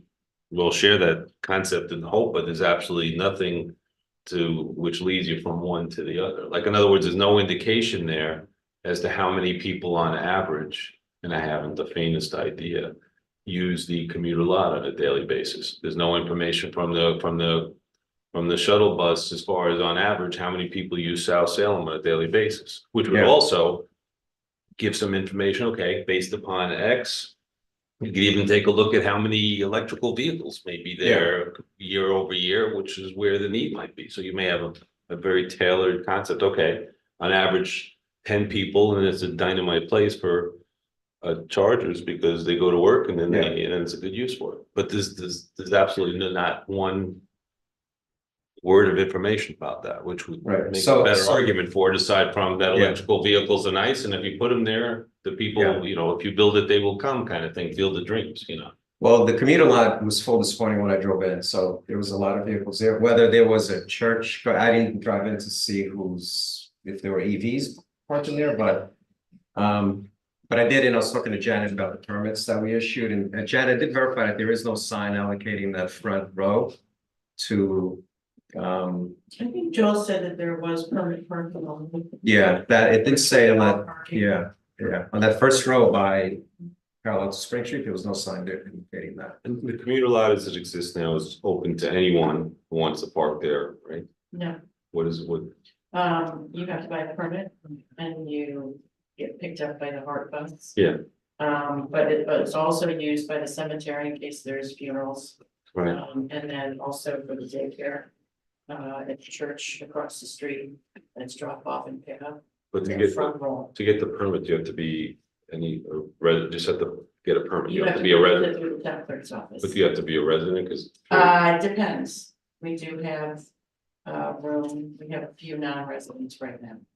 We have like allocated first Mhm. dibs for Right. town residents. kind of. Correct. But right now, there's only 20 that have been sold, but then it's coming up again. They expire May 31st. So it starts June 1st. Right, what's the annual? $100 and 200 for non-residents. Nice. So the expectation is that those 20 people will renew. Correct. Yeah. Mhm. Yeah. Yeah. And with COVID, of course, people, Things have changed. things have changed. Mhm. You'll see on Mondays and Fridays, it's usually not as many cars. Yeah. I mean, if you want to promote that. Although, like I said, today it was, I don't know if there was something going on in the church when I drove in. It could have been. It was, yeah. But if you want to promote that policy in a commuter lot that you have EVs, then maybe you adjust the fee, so there's a benefit to even bringing Or at an least- EV to that lot, you know? Yeah. Right. So if it's to offset your charging costs. And that's something that we would then explore. For example, we can, if we want to, we can make money on the charging. We don't have to, but it's something that we can look at doing down. So these are free, the ones on town property are free? For Oh, cost, free. No, what are the we- costs? No, the people that are charging, they pay. They Okay, don't have to pay. So what are the? No, I what never- the cost to us, is that what you're asking? Right. What is the cost to the town to put the EV chargers Which is not, in the commuter lot? there's no cost to No cost. install them, and then it's our choice as to sort of the philosophy behind the rates. Do we want to just break even? Do we want to add a little bit on there so that we're, generating a little bit of a fund out of it? Do we want to subsidize it a little bit under certain circumstances, as you sort of were suggesting there, Rich? That's up to us. Yeah. That's a bigger conversation, because any revenue that's generated from them, I mean, we can even start a parking fund. You take that money that comes from the EV chargers and put it in the fund to use for paving throughout the town when, Like we do with the it's a- cell towers, we have, funds that go back into. Correct, it could go to our repair school. parking lots and at the pool, at the various playgrounds and things. It's, additional money that, could help supplement that. Just, I'm still not like completely thrilled with them being the commuter lot for various reasons, just because we already have some there, and I know that the money is there now, but that's not to say there won't be additional money in the future, and I kind of like to see them spread out a little bit more, but Yeah, so, there's lots of good stuff that could Yeah. come from having them installed. It's just, I hate when I feel like we're being rushed to make a decision when there's like a bigger picture to kind of explore and. right, and there's no backup, is there, for, if somebody drives in a commuter lot and there's loss of power, it's a power failure in town, there's an outage in town. oh, yeah, and they're, So then yeah, I mean, they're not gonna, there's no like, If they thing, pull in, I don't know the there's no- technology, there's no such thing as a backup generator for like your. if they pull in for a half-hour charge or 20-minute charge, and power happens to go out, yeah, they're, That's the way it is. right. And just to add, I think it's somebody from the Sustainability Committee is gonna attend the PrAC meeting, Chris. Chris to Cacaro, Provide his, depending on Thursday, yes. yeah, because, part of the original discussion was to, we had zero cost for installing at Town Park.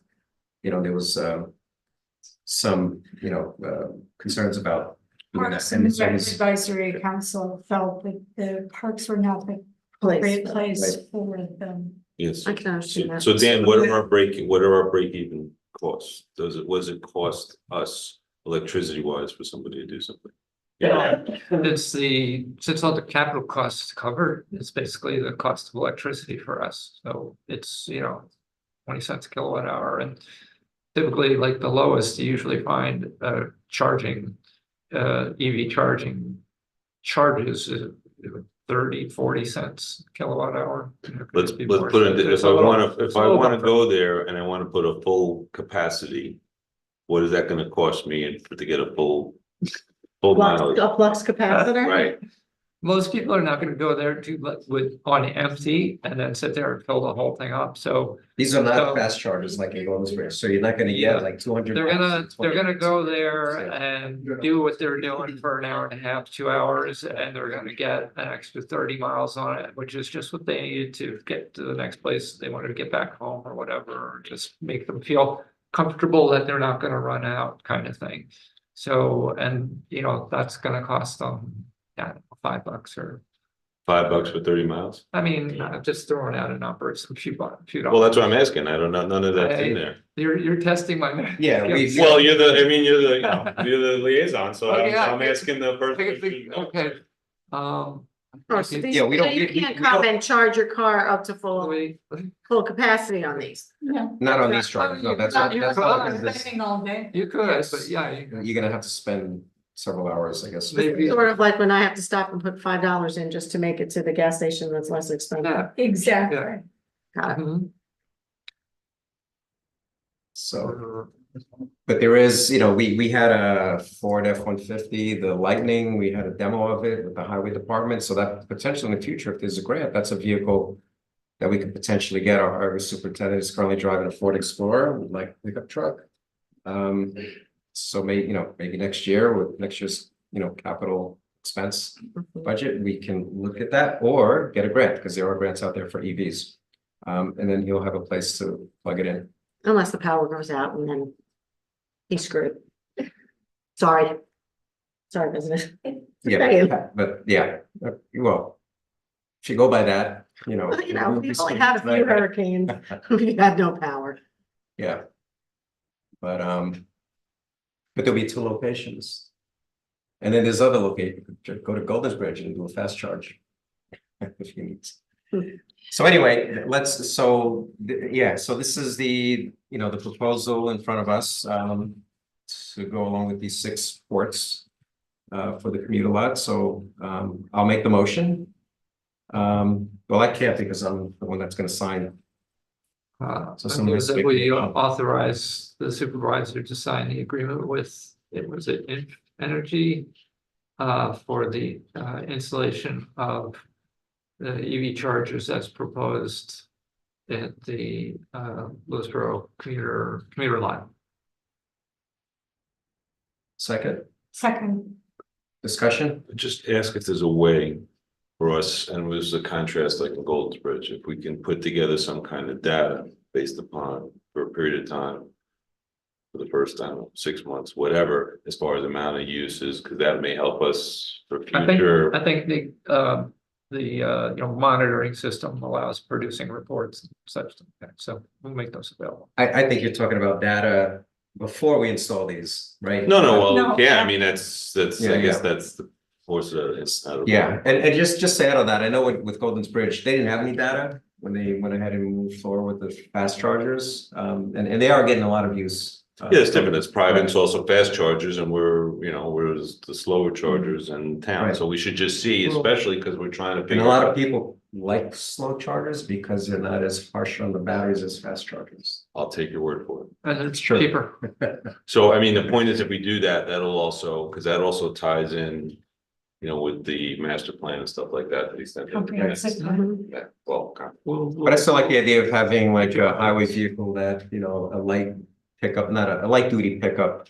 If we can get it via a grant and be able to plug in. So, Does that have to go in front of ACOG or anything, because it's a historic district? Probably. yeah, I think we, doesn't have to go in front of them. You can. Yes. It doesn't, yeah, it's not a, You can refer. we can refer to ICART, but it's our, you know, we could take their input, but it's, yeah. Well, why don't we do that? Is that, So okay, if we do that, are we not approving, or are we? Then are we can just approve this referring tonight as- and we're missing out on the opportunity. The county has already stretched the limit in terms of when these are due. I mean, we're sending the baseball people over. Now, just one thing to keep in mind, this is all dependent on us getting the IMA with the county executed. The county is still putting the finishing touches on the IMA that we had approved because they're getting some feedback. There's going to be a new version of the IMA that we need to look at. So we have some time and they're scheduled to have that completed by May timeframe. So So we this, can, this, what we're voting on tonight is gonna have absolutely no effect on the 6 stations that are going in the library, correct? no, that's already been Okay, submitted. thank But again, all of these, and you know, these 2 installations are contingent on the final version of the IMA that we're going to receive from the county. Right. Because Mhm. they have had feedback from the municipalities on the IMA, which they're incorporating into the agreement. And then we'll get that version to review. May timeframe. Maybe ACART could take an accelerated look at it. Yeah. I have a question for Janet. Vista Field, Vista parking lot. We sell permits for that as well. Nicole does. I was there this morning, at a meeting down at Oak Ridge, and I stopped in for a cup of coffee. I was great. It's good coffee. Yeah, it is. Parking lot was full. All those permits? 24 permits Okay, yeah, at almost $500 a year. right, okay. Yeah, Each. At this, Yeah. Yeah, it's the St. Luke's students. That's And then right. They have a shuttle bus that picks them up and turns them. are they the only ones that purchase permits? The St. Luke's folks, yeah, okay. Do they, I don't suppose they have like a thing in their window or? They do, something? and then I send the chief a list. Right, okay. All right, any further discussion? Okay, all in favor? Aye. Aye, No, premature. no for, I'm voting no on the motion. I'm voting aye. Rich, can we get ACART? What's our timing? Can we get ACART so they can put on it?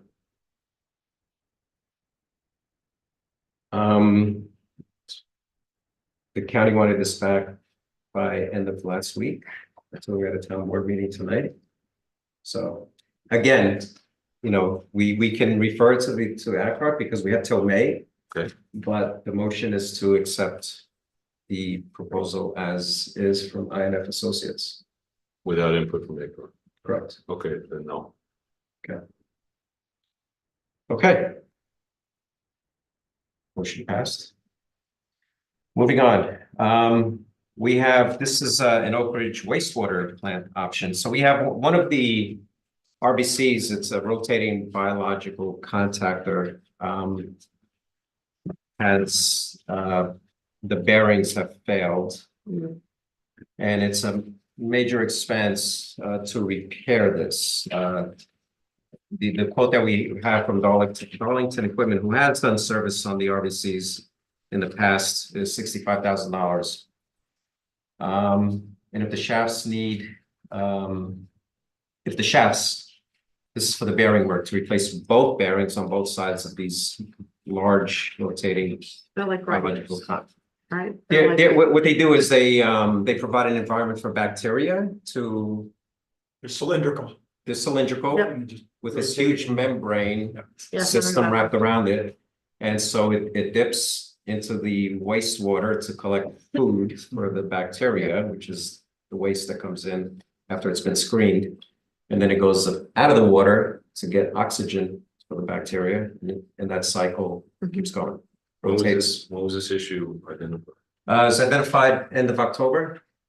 And then they had this outfit is actually based out of Ohio, so they had to come from Ohio, somebody is an expert with these things, but I have since identified another company who happened to be in Bedford this week installing new RVCs for Bedford's sewer expansion project. And At the RBC waste, is, the rotating biological contactor.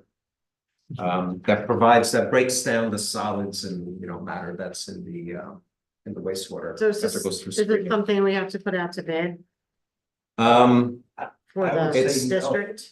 Because I'd be concerned about your speedies permit. If something fails and they're not working, you could be in a situation where you're not meeting permit.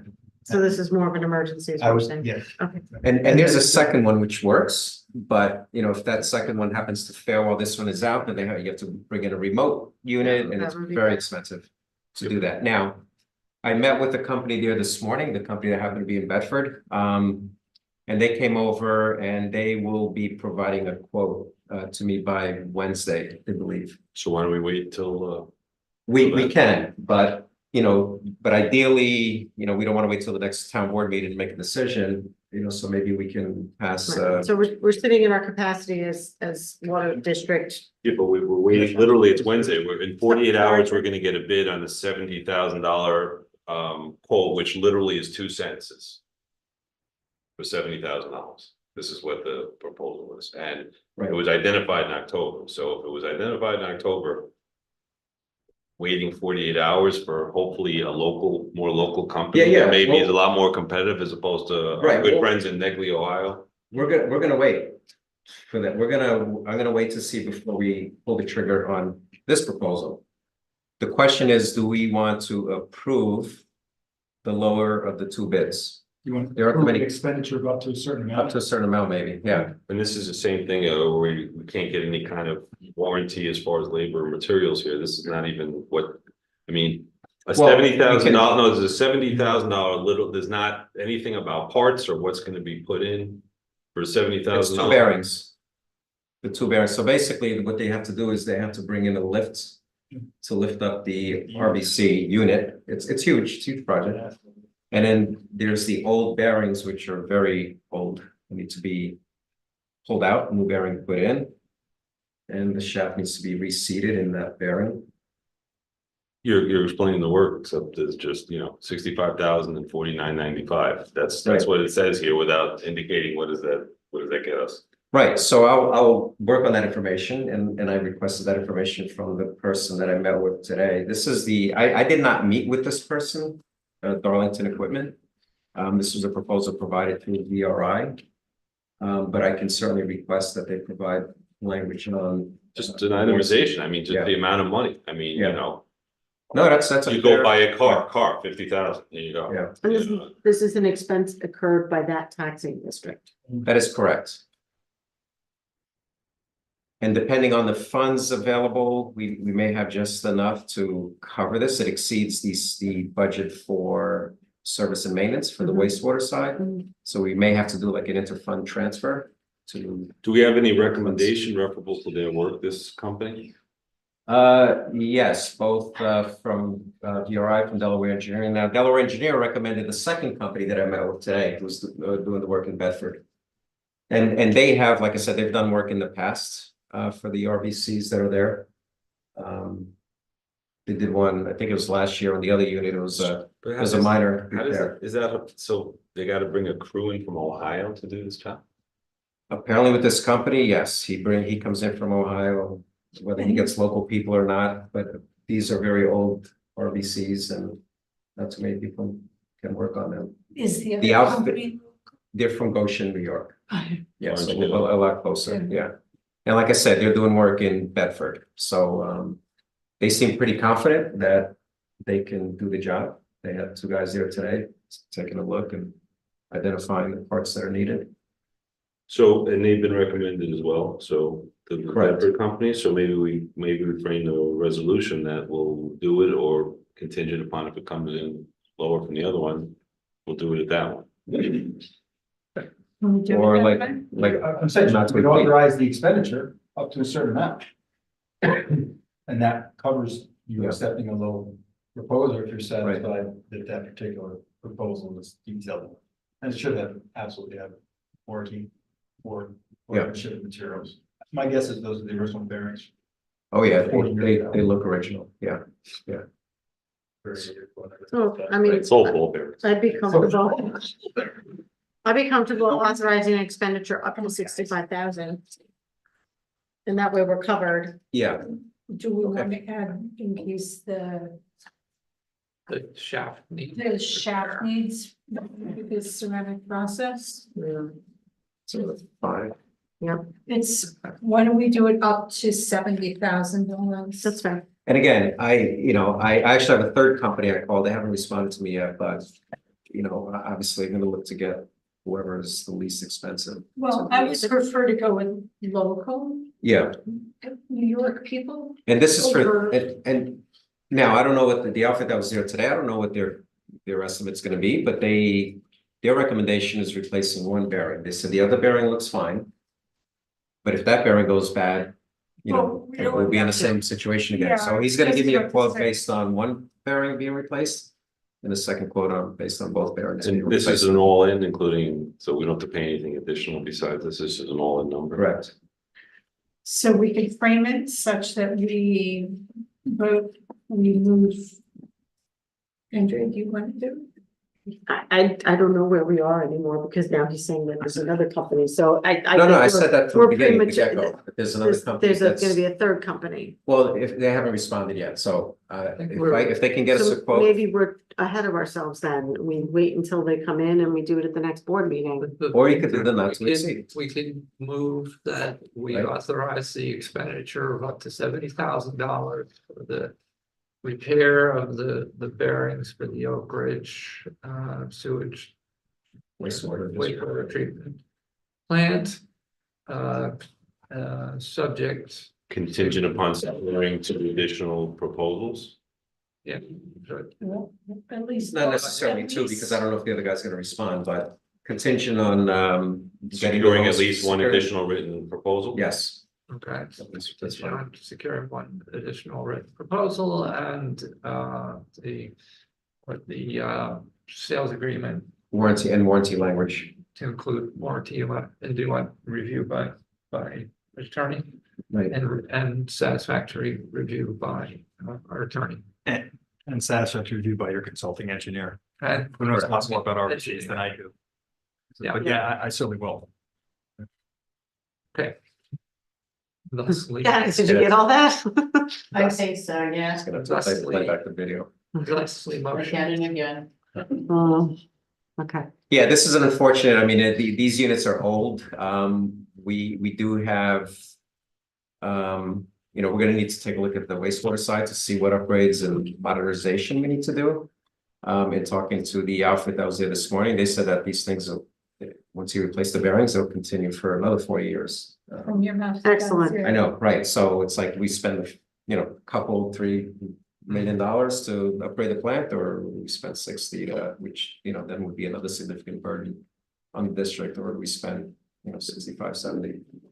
And here I am, at sustainability partnership. You set a date, bring them in, and we'll talk. to them. Okay, you got it. All right, I'll second the motion. Is that okay, Mary? Yeah, no, you can do it, that's fine. Thank you for asking. So Roll call. Discussion. no discussion, no further discussion, roll call, Rich? Aye. Mary, Mary Shaw, aye. Tony, aye. Andrea Rendell, aye. Dan Welsh, aye. Okay, next, I have an add-on, which I sent everybody an email, and I have a printout. This is related to the work that Nisha is doing with our bands, and we had discussed converting the bands to a bond. Yeah. Which will save us some significant dollars. But then I was told this morning there would be a fee from Standard and Poor's, which is associated with, I have it stated in my email. Our It's a, rating. Updating our rating. From S&P. hold on a second, there's it's called, we go to the marketplace with, let's see. With rated bonds. So if we were to go to the marketplace, with unrated bonds, there would be a significant reduction in available bidders and a projected increase of $100,000 in interest expense in the 2025 fiscal year alone. So we have to Approximately- pay an additional fee in order to go with rated bonds. Yeah, so right now we're rated AA. Hopefully we'll retain that rating, if not do better. We're actually, and they shared a bar graph that shows where we are in comparison to other municipalities. Yep. And the AA rating assigned to Lewisboro is higher than the majority of municipalities in the state. So that's good news. So That's by, including everybody. Yeah. That's every municipality. correct, So we're in, yeah. We're in good shape. We're not doing poorly. Right. So the recommendation from CMA, who is our municipal advisors in the bond marketplace, is for us to move forward with this. It'll cost some money. And the last time we did this was in 2017 at a cost of $12,000. And our prior controller actually had, there's a line item for other attorney and consulting fees, which that's where that money came from. And currently that budget line has $35,000 in it. So that's where the money would be coming from, would be that line. is anybody available to claim this at all? So there's money available in the budget Correct, to pay for the fee. right. So, need a resolution for that? Well, I'd like an opportunity just to take a look through it since we only got it. Well,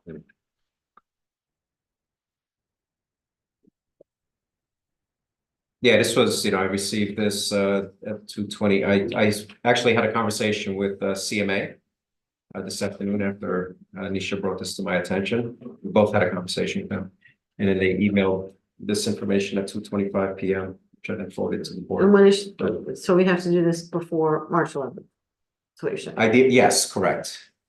Yes, And when's our next meeting? March 11th. Of course. Yeah, I don't see any reason to, I mean, we've done it before. It's Okay, let me just read through this. Yeah, go ahead, take your time. I mean, because Nisha's not available or the other person not available for a She call. was on, but I didn't see her name.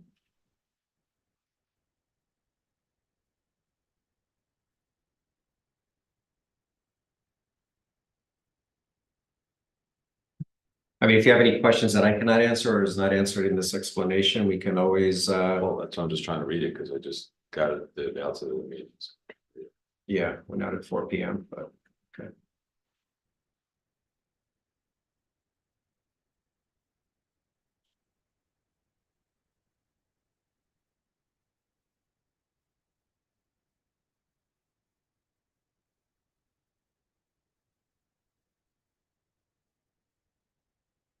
So we're paying approximately 15,000 to 17,000 to get an updated bond rating, right? No, No, it's to go to market with a rated bond. we have to sell our bonds.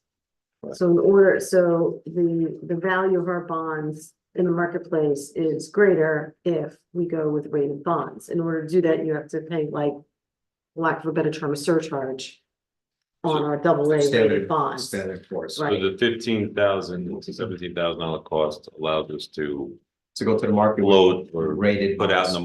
market a rated bond with Correct. our AA rating. Yes. Right. Potentially even better rating. So potentially we can come out of this sort of better rating. We'll see. And the money is in the budget. We have Correct. to come up with it. It has its own line and it's in the budget. So we're not required. And we haven't spent that money in that budget Okay. since So are we, several years. Greg, are we under any obligation to periodically do anything to ensure we have the highest possible bond rating or only precipitated when something comes up? The fiduciary. No, we borrow money and we pay it back. That's it. That's all we have to do. In terms of keeping your debt service current. And the like, so. And have reserves. All right, so Yes. this 15,000 investment hopefully will get us the deal back. Okay. You good?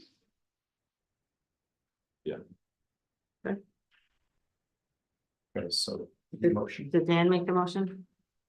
Did you make the motion? I don't think I No, did. that was the last one. Okay. Go ahead, Tony, what do you do? Okay, so I'll make a motion that we approve the Standard and Poor's cost, which is estimated to be 15 to 17,000. That's an estimate, so I don't know, hopefully we'll go higher than that, but so that we can go to the marketplace with rated bonds. In order to have a reduction in the cost, the interest cost to the town. Not to exceed. I don't, they say roughly 15 to 17,000. Six, 7 years ago, it was 12,000 we paid. So our higher bond rating gets us better interest rate, no, Yeah. like a higher credit rating per person And gets. this us helps us convert from, Well, we're converting from bands To bonds. to bonds, so it's gonna be one Yeah. bond of approximately $5 million. got it. So I would say the motion should be to allow payment to Standard and Poor's for a bond rating when we go into the bond marketplace. Is that good enough? For me, Council, okay. Okay. Great. Do I have a second Second, discussion? All in favor? Aye. do we need to roll call this? I would roll call that. Okay. Has dollar signs on it, go for it. Yes. Spend the money. Mary Shaw, aye. Tony, aye. Andrew Randall, aye. Yeah, well. Now with that motion, I didn't put in the range. The motion I just made, so do we need to? you did. Well, the first motion, then, is 17. right. But what if it comes in at 18 or 19? I mean, this is an estimate from CMA and then we start to hear from Standard and That's why we Poor's. suggested not to exceed Okay. 20. So Not to do exceed you want to 20. withdraw the motion? So withdraw the motion. Prior motion. Okay, The make a motion- new motion. The new motion be Page number. to pursue the Standard and Poor's rating so we can go to the marketplace with rated bonds with a not to exceed cost to the town of Lewisboro of $20,000. Second, Discussion? All in favor? Roll Aye. call. Oh, roll call. Again, Rich, Yes. Mary Shaw, aye. yes. Andrew Randall, aye. Dan Walsh, All right, next we have public comment number 2 for the business items on the agenda. Anyone here would like to speak? Thank you, Nicole. Anybody on Zoom? Yes, Okay. 3 minutes. Carol Cernak, I'm asking you to unmute. Hi, it's Carol Cernak in South Central New York. Can you hear me? Yes, yes, we can. Signal is old, Wobbly. yeah. Yeah, that's because I don't have any cell service here. Oh. A couple things, about the, EV charging station on Spring Street. Is there a lighting package or a signage package that would go along with that? And how visible and obvious is that gonna be? More so concerned about the lighting. I don't want to look like something's landed on the moon over there. And it is in the historic district, so I do think that it should be put before the Architectural Review Committee. I think Rich is right about that. Also regarding the charging station, what does a maintenance or a service agreement look like on these units?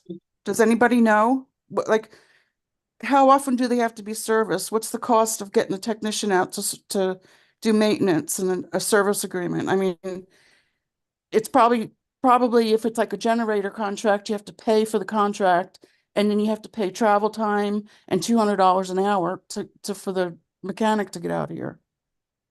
So I'd be interested in knowing that. Because I know you were talking that it's no cost to the town, but in the long run, if it does need maintenance and service, it will be a cost to the town. And the other thing I'm wondering is how did the Oak Ridge water issue you get notified in October, and we're almost going into March. How is this just now being addressed? I don't understand. Like, if it was an emergency, would it have been addressed in November? I mean, it was listed on the agenda as urgent, and you know, we're 5 months into it. That's all I have to say. Thank you. Thank you, Carol.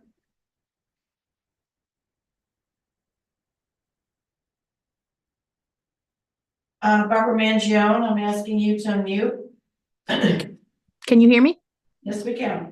Okay, so again, going back to the charging stations, I understand that in order to be eligible for the 50% discount, these units have to go on town-owned property. And Andrea brought up a very good point regarding how close the one would be near the police station and the library. And I'm wondering why the planning for this seems a little disjointed. Why not put that second unit somewhere else in town? I understand from watching one of the Parks and Recs meetings that Onitru was taken off the table for that. And I don't know why. So I would say, why not put something over in Vista near Onitru? Or perhaps even by Cyrus Russell. I believe that's a town-owned property. So I guess that's my one question with the Chargers is perhaps move one of those units to another area in town so that they're not one on top of each other.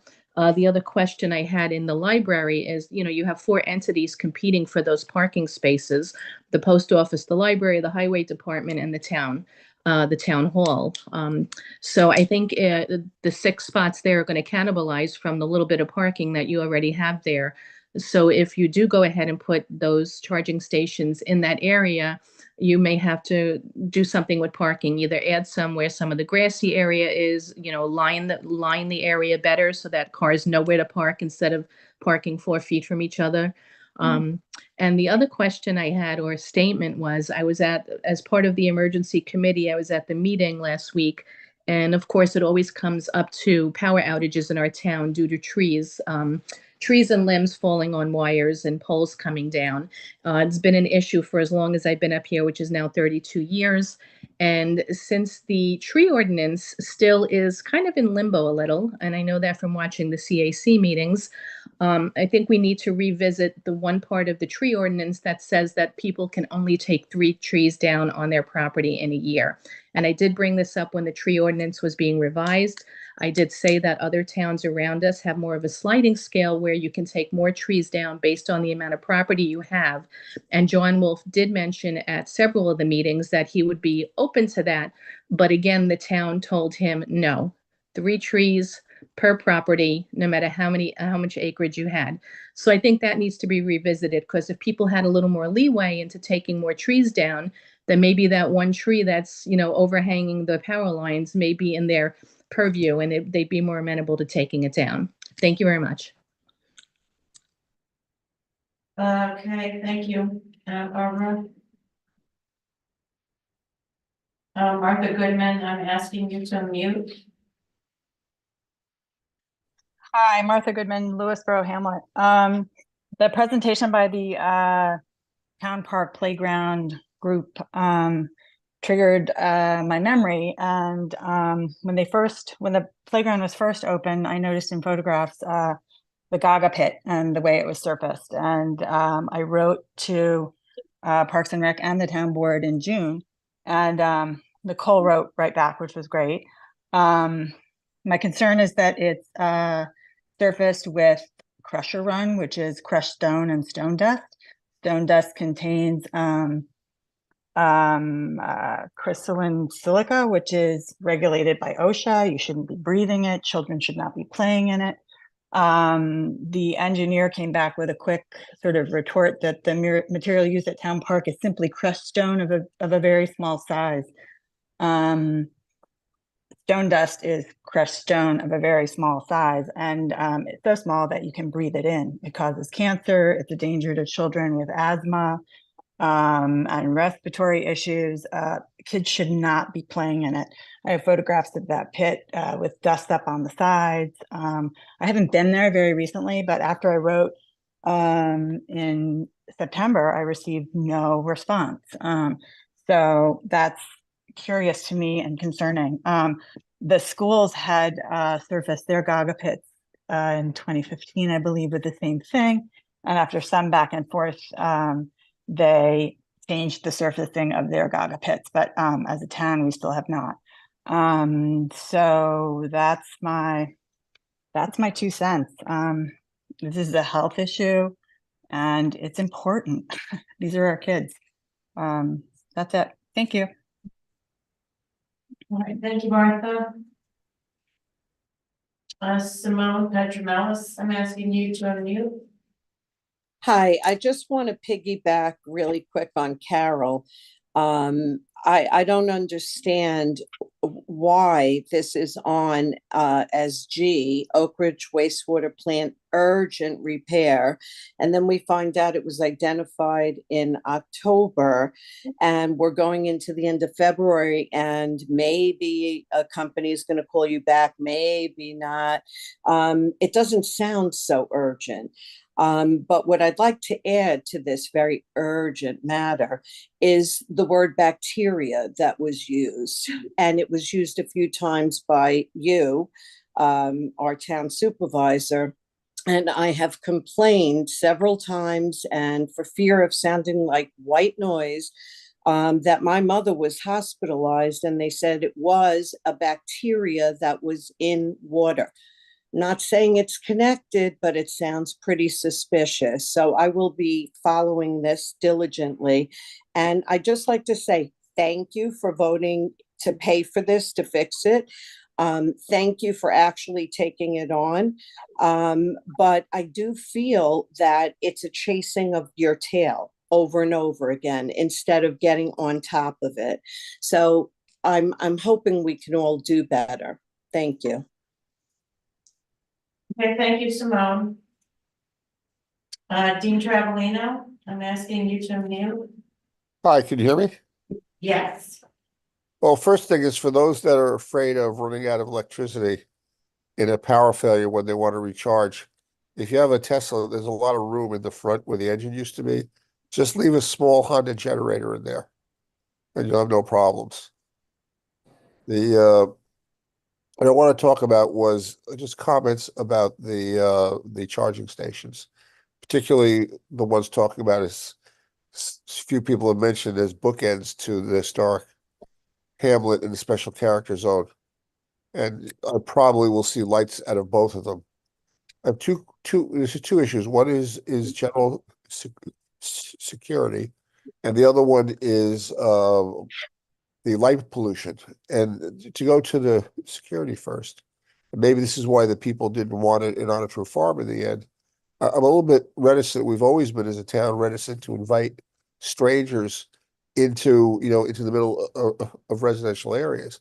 And the library is a residential area. And I get all these emails to me now thinking about signing off on them from next door.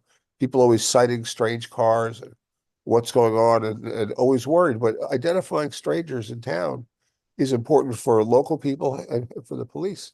And it's going to be a situation where cars driving through late at night may be thought to be no harm at all, innocuous, and they wind up over at the charging station.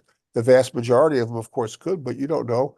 You're going along Route 35, which is a well-traveled road, and your car tells you, or you're coming down 33 in Richfield or something, they tell you there's a charging station, and you need the electricity. You're going to go there, which is why I think that down at the at the park, I'm sorry, at the parking lot, right off of Route 35, where the police station is, and the police cars are there. I think it makes for a safer environment in general. The other place that might qualify that way would be down in Vista, because the Farmer's Grind would be a great place to charge your car and go into. And I don't think the walk from the parking lot of the library are that much different to go over to the Horse and Hound or Lily's Deli. So I would say keep the people to the edges of the town and also close enough to businesses when that's possible. I'm a little bit reticent for the library for that reason, but also there's light pollution. I wonder if, I'm sure the new regulations on chargers will have some limitations, but when you drive by a commercial office building, shopping center, anything, they use the latest in down looking lighting that, it lights up the area. It doesn't bleed out into general areas. And the town has been honestly a little sloppy with that. You have security lights on the second floor of the townhouse that looks like a lighthouse you can see from far, far away. And even the town should consider, at least, they used to do it in some limited fashion, abiding by its own regulations and maybe look at the modern lighting. You know, I don't want to repeat no offense to Golden's Bridge, but to repeat what they put in there for security reasons, just to be attuned to light pollution also in the locations, and that's it. All Thank right. Yeah. Thank you, Dean. Robert Fishman, I'm asking you to mute. Thank you very much. Good evening, everybody. Can you hear me well enough? Yes, we can. Wonderful. Minutes. Okay, so I'll speak a little bit about the charging stations as well. First of all, I should say I'm a member of the town sustainability committee, and so we've been looking at this for some time. And I'll mention that the users of the Spring Street commuter lot are very different than the users of the campus by the library. In both instances, I believe that having charging stations available would encourage more residents to drive electric vehicles. At the commuter lot, of course, there are commuters during the week. In addition, that lot is used by the church across the street for nursery school on weekdays, as well as by congregants attending Sunday services. There may be also the occasional passerby on Route 35 that would need to stop to charge up briefly just to be able to make it to their next destination. And I suppose it's possible that state police troopers might park and charge their personal vehicles there too. Lastly, I happen to be a neighbor of Echo Farm, and I know that there are people that attend large gatherings there, particularly held on Saturdays for horse shows, and there are those that come at various times during the week to ride horses. And I think that those individuals might take the opportunity to charge their cars at that adjacent parking lot. The EV chargers at the campus by the library would be used by patrons of the library, by visitors attending meetings like this one at the townhouse, and possibly, I suppose, even those who might be using the post office. I also anticipate that both library and town employees would take advantage of these charging stations when they are there. And of course, in due course, if we have municipal vehicles that would use electric to get around, as electric batteries to get around, that they would use those as well. Lastly, again, as a neighbor, I also note that there are a great many residents that drive over to that parking lot and park their vehicles and either jog or walk or take their dogs all around Lake Truesdale. And I expect that those patrons, that those people would be patrons of the charging stations at that campus. And I do think it's a good thing that both locations are just a short stroll from the South Salem Hamlet Center with the Horse and Hound, Lily's Deli, Russell Antiques, and the several offices and the Presbyterian Church as well. So, I view, and I know that other members of the committee view the idea that we have more charging stations as a good thing, not as a negative thing. Lighting, these are not going to be lit like the ones that are at the shopping center over at. Hey, Robert, I have to cut you off, sorry. But No worries. Okay. Okay, thank you. All right, thank you, Robert. And that's it. Okay. All right. Next, let's see, we have Reports. approval of claims. So I'd like to motion that we approve claims. Do I have a second? Second. Discussion? All in favor? Aye. Aye. Okay. And polling of the board. I'll start with Dan. Not too much, just would note that the sustainability committee was going back and forth on composting, and they had noted the results for 2023, and apparently our residents diverted 90,000 pounds of organic material from the waste stream by the use of the composting facilities last year. So big congratulations for the committee for their promotion work, and to all the residents for doing the right thing. So that was nice to hear. That's that. I did meet with one of the advocates for the Ridgefield Avenue sort of calming, traffic calming exercise that we want to do over the weekend, and there seems to be interest building there for an event. They're going to work on connecting with everybody for that, and helping to get it organized. So I'm happy to see there's enthusiasm for that.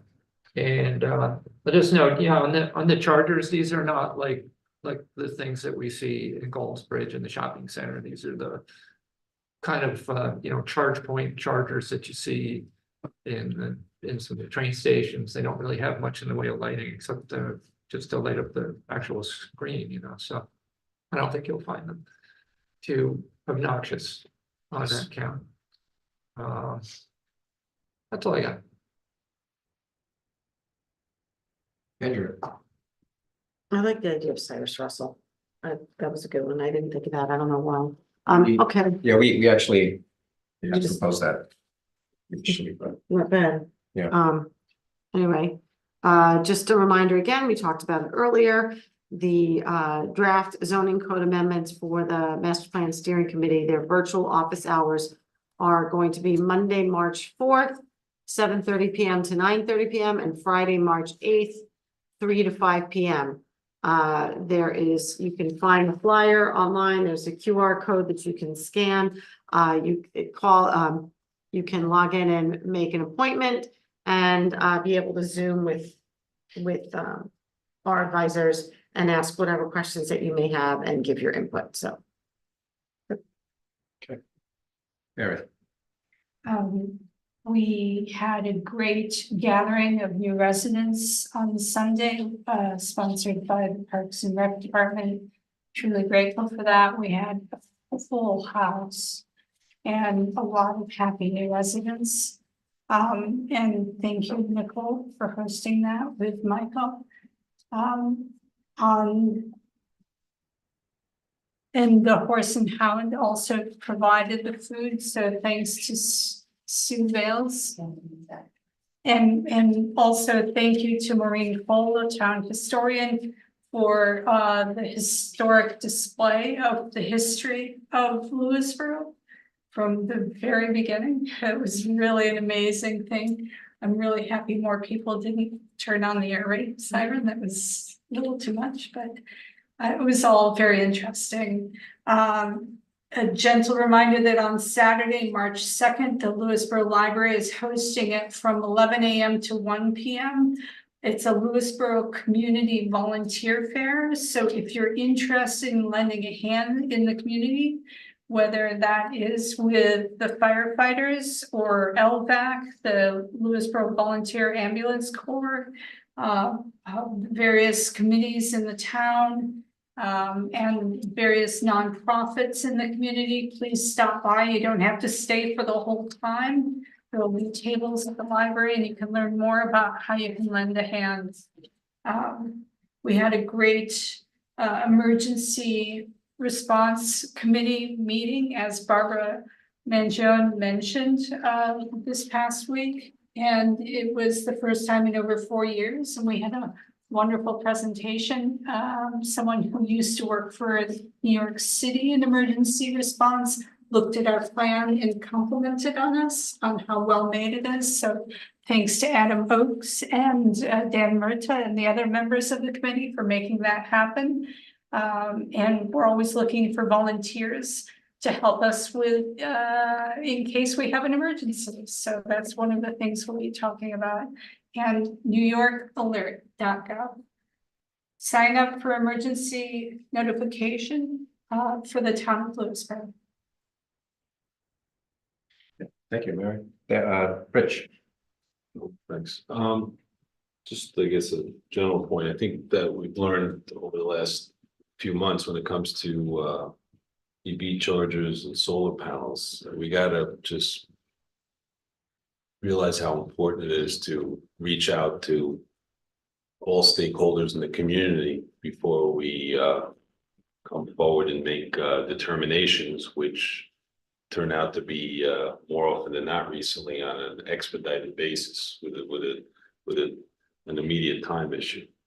I think we should, by having more of a deliberative process and getting input from as many people and groups as possible, we can come to much more consensus-based determination in moving forward on these things. And we've learned that the lessons, I think, with the solar panels and Onitru and EV chargers, that we should make sure on a going forward basis, we're seeking input from anybody who might have an opinion, an informed opinion on it.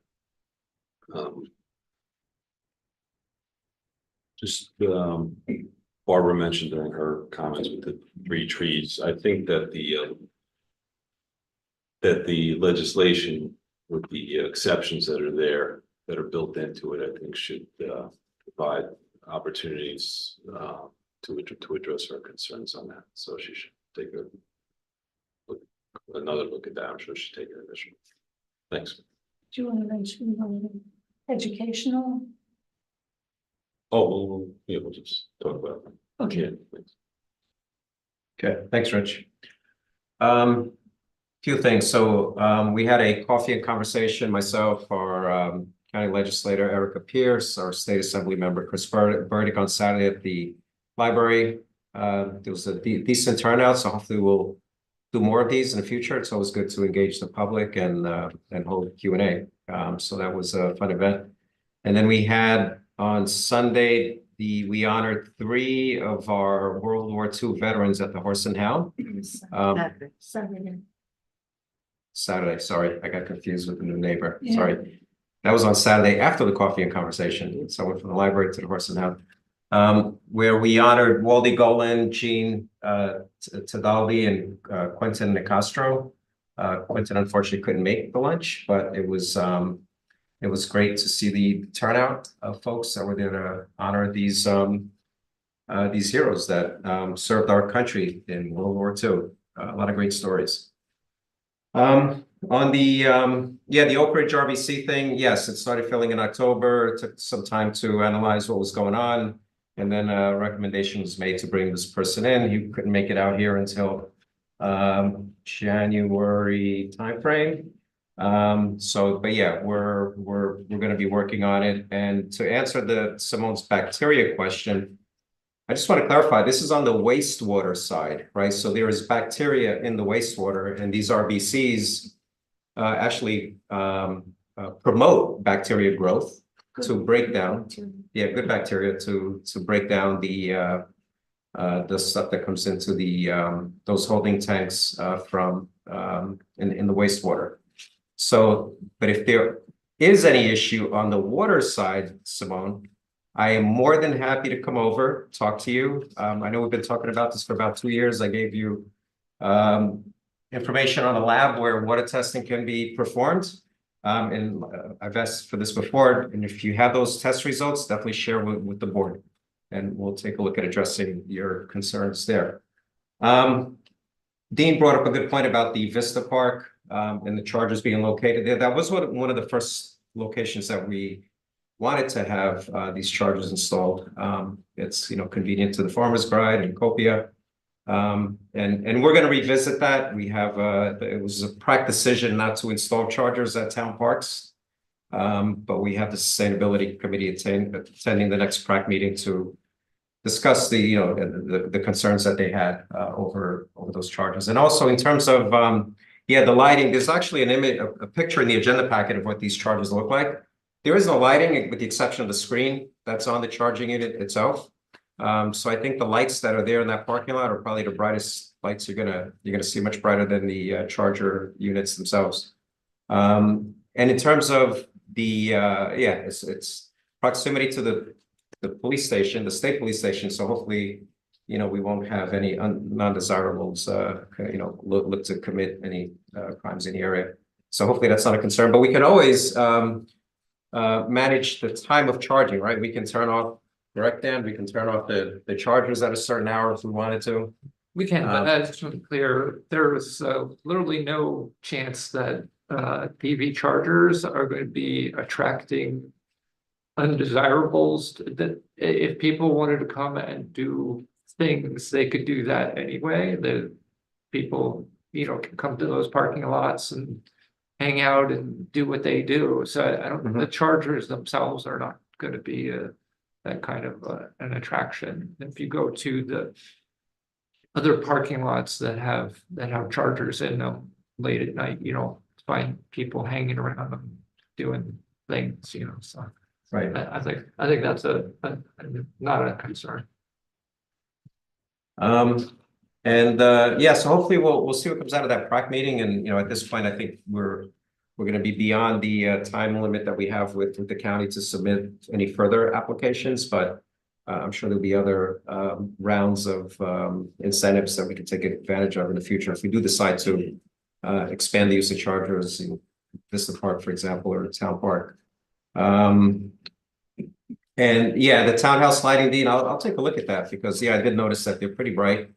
The two lights that are, well, the ones in the back, the ones in the front, I have to check, but yeah, so we'll look into that. And one other thing that was shared with me is the Westchester Putnam Career Center Network is having a North of I-287 job fair on March 7, 2024. It's posted on our website. It's going to be at the Mount Kisco Public Library on March 7th, 9:30 a.m. to 12 p.m. There's a list of participating businesses, so anyone that is out there looking for a job, please feel free to attend that job fair. And that's all I have. So next, I'd like to motion that we go. I don't have any announcements. Well, the only announcement is the next town board meeting, sorry. Monday, March 11th at 7:30 p.m. at the Townhouse here at 11 Main Street, South Salem. So I'd like to motion that we go into executive session. Do I have a second? Or what do we? I'm sorry, to discuss personnel issues. Do I have a second? Second. Discussion? All in favor? Aye. Aye. Thank you, everyone here and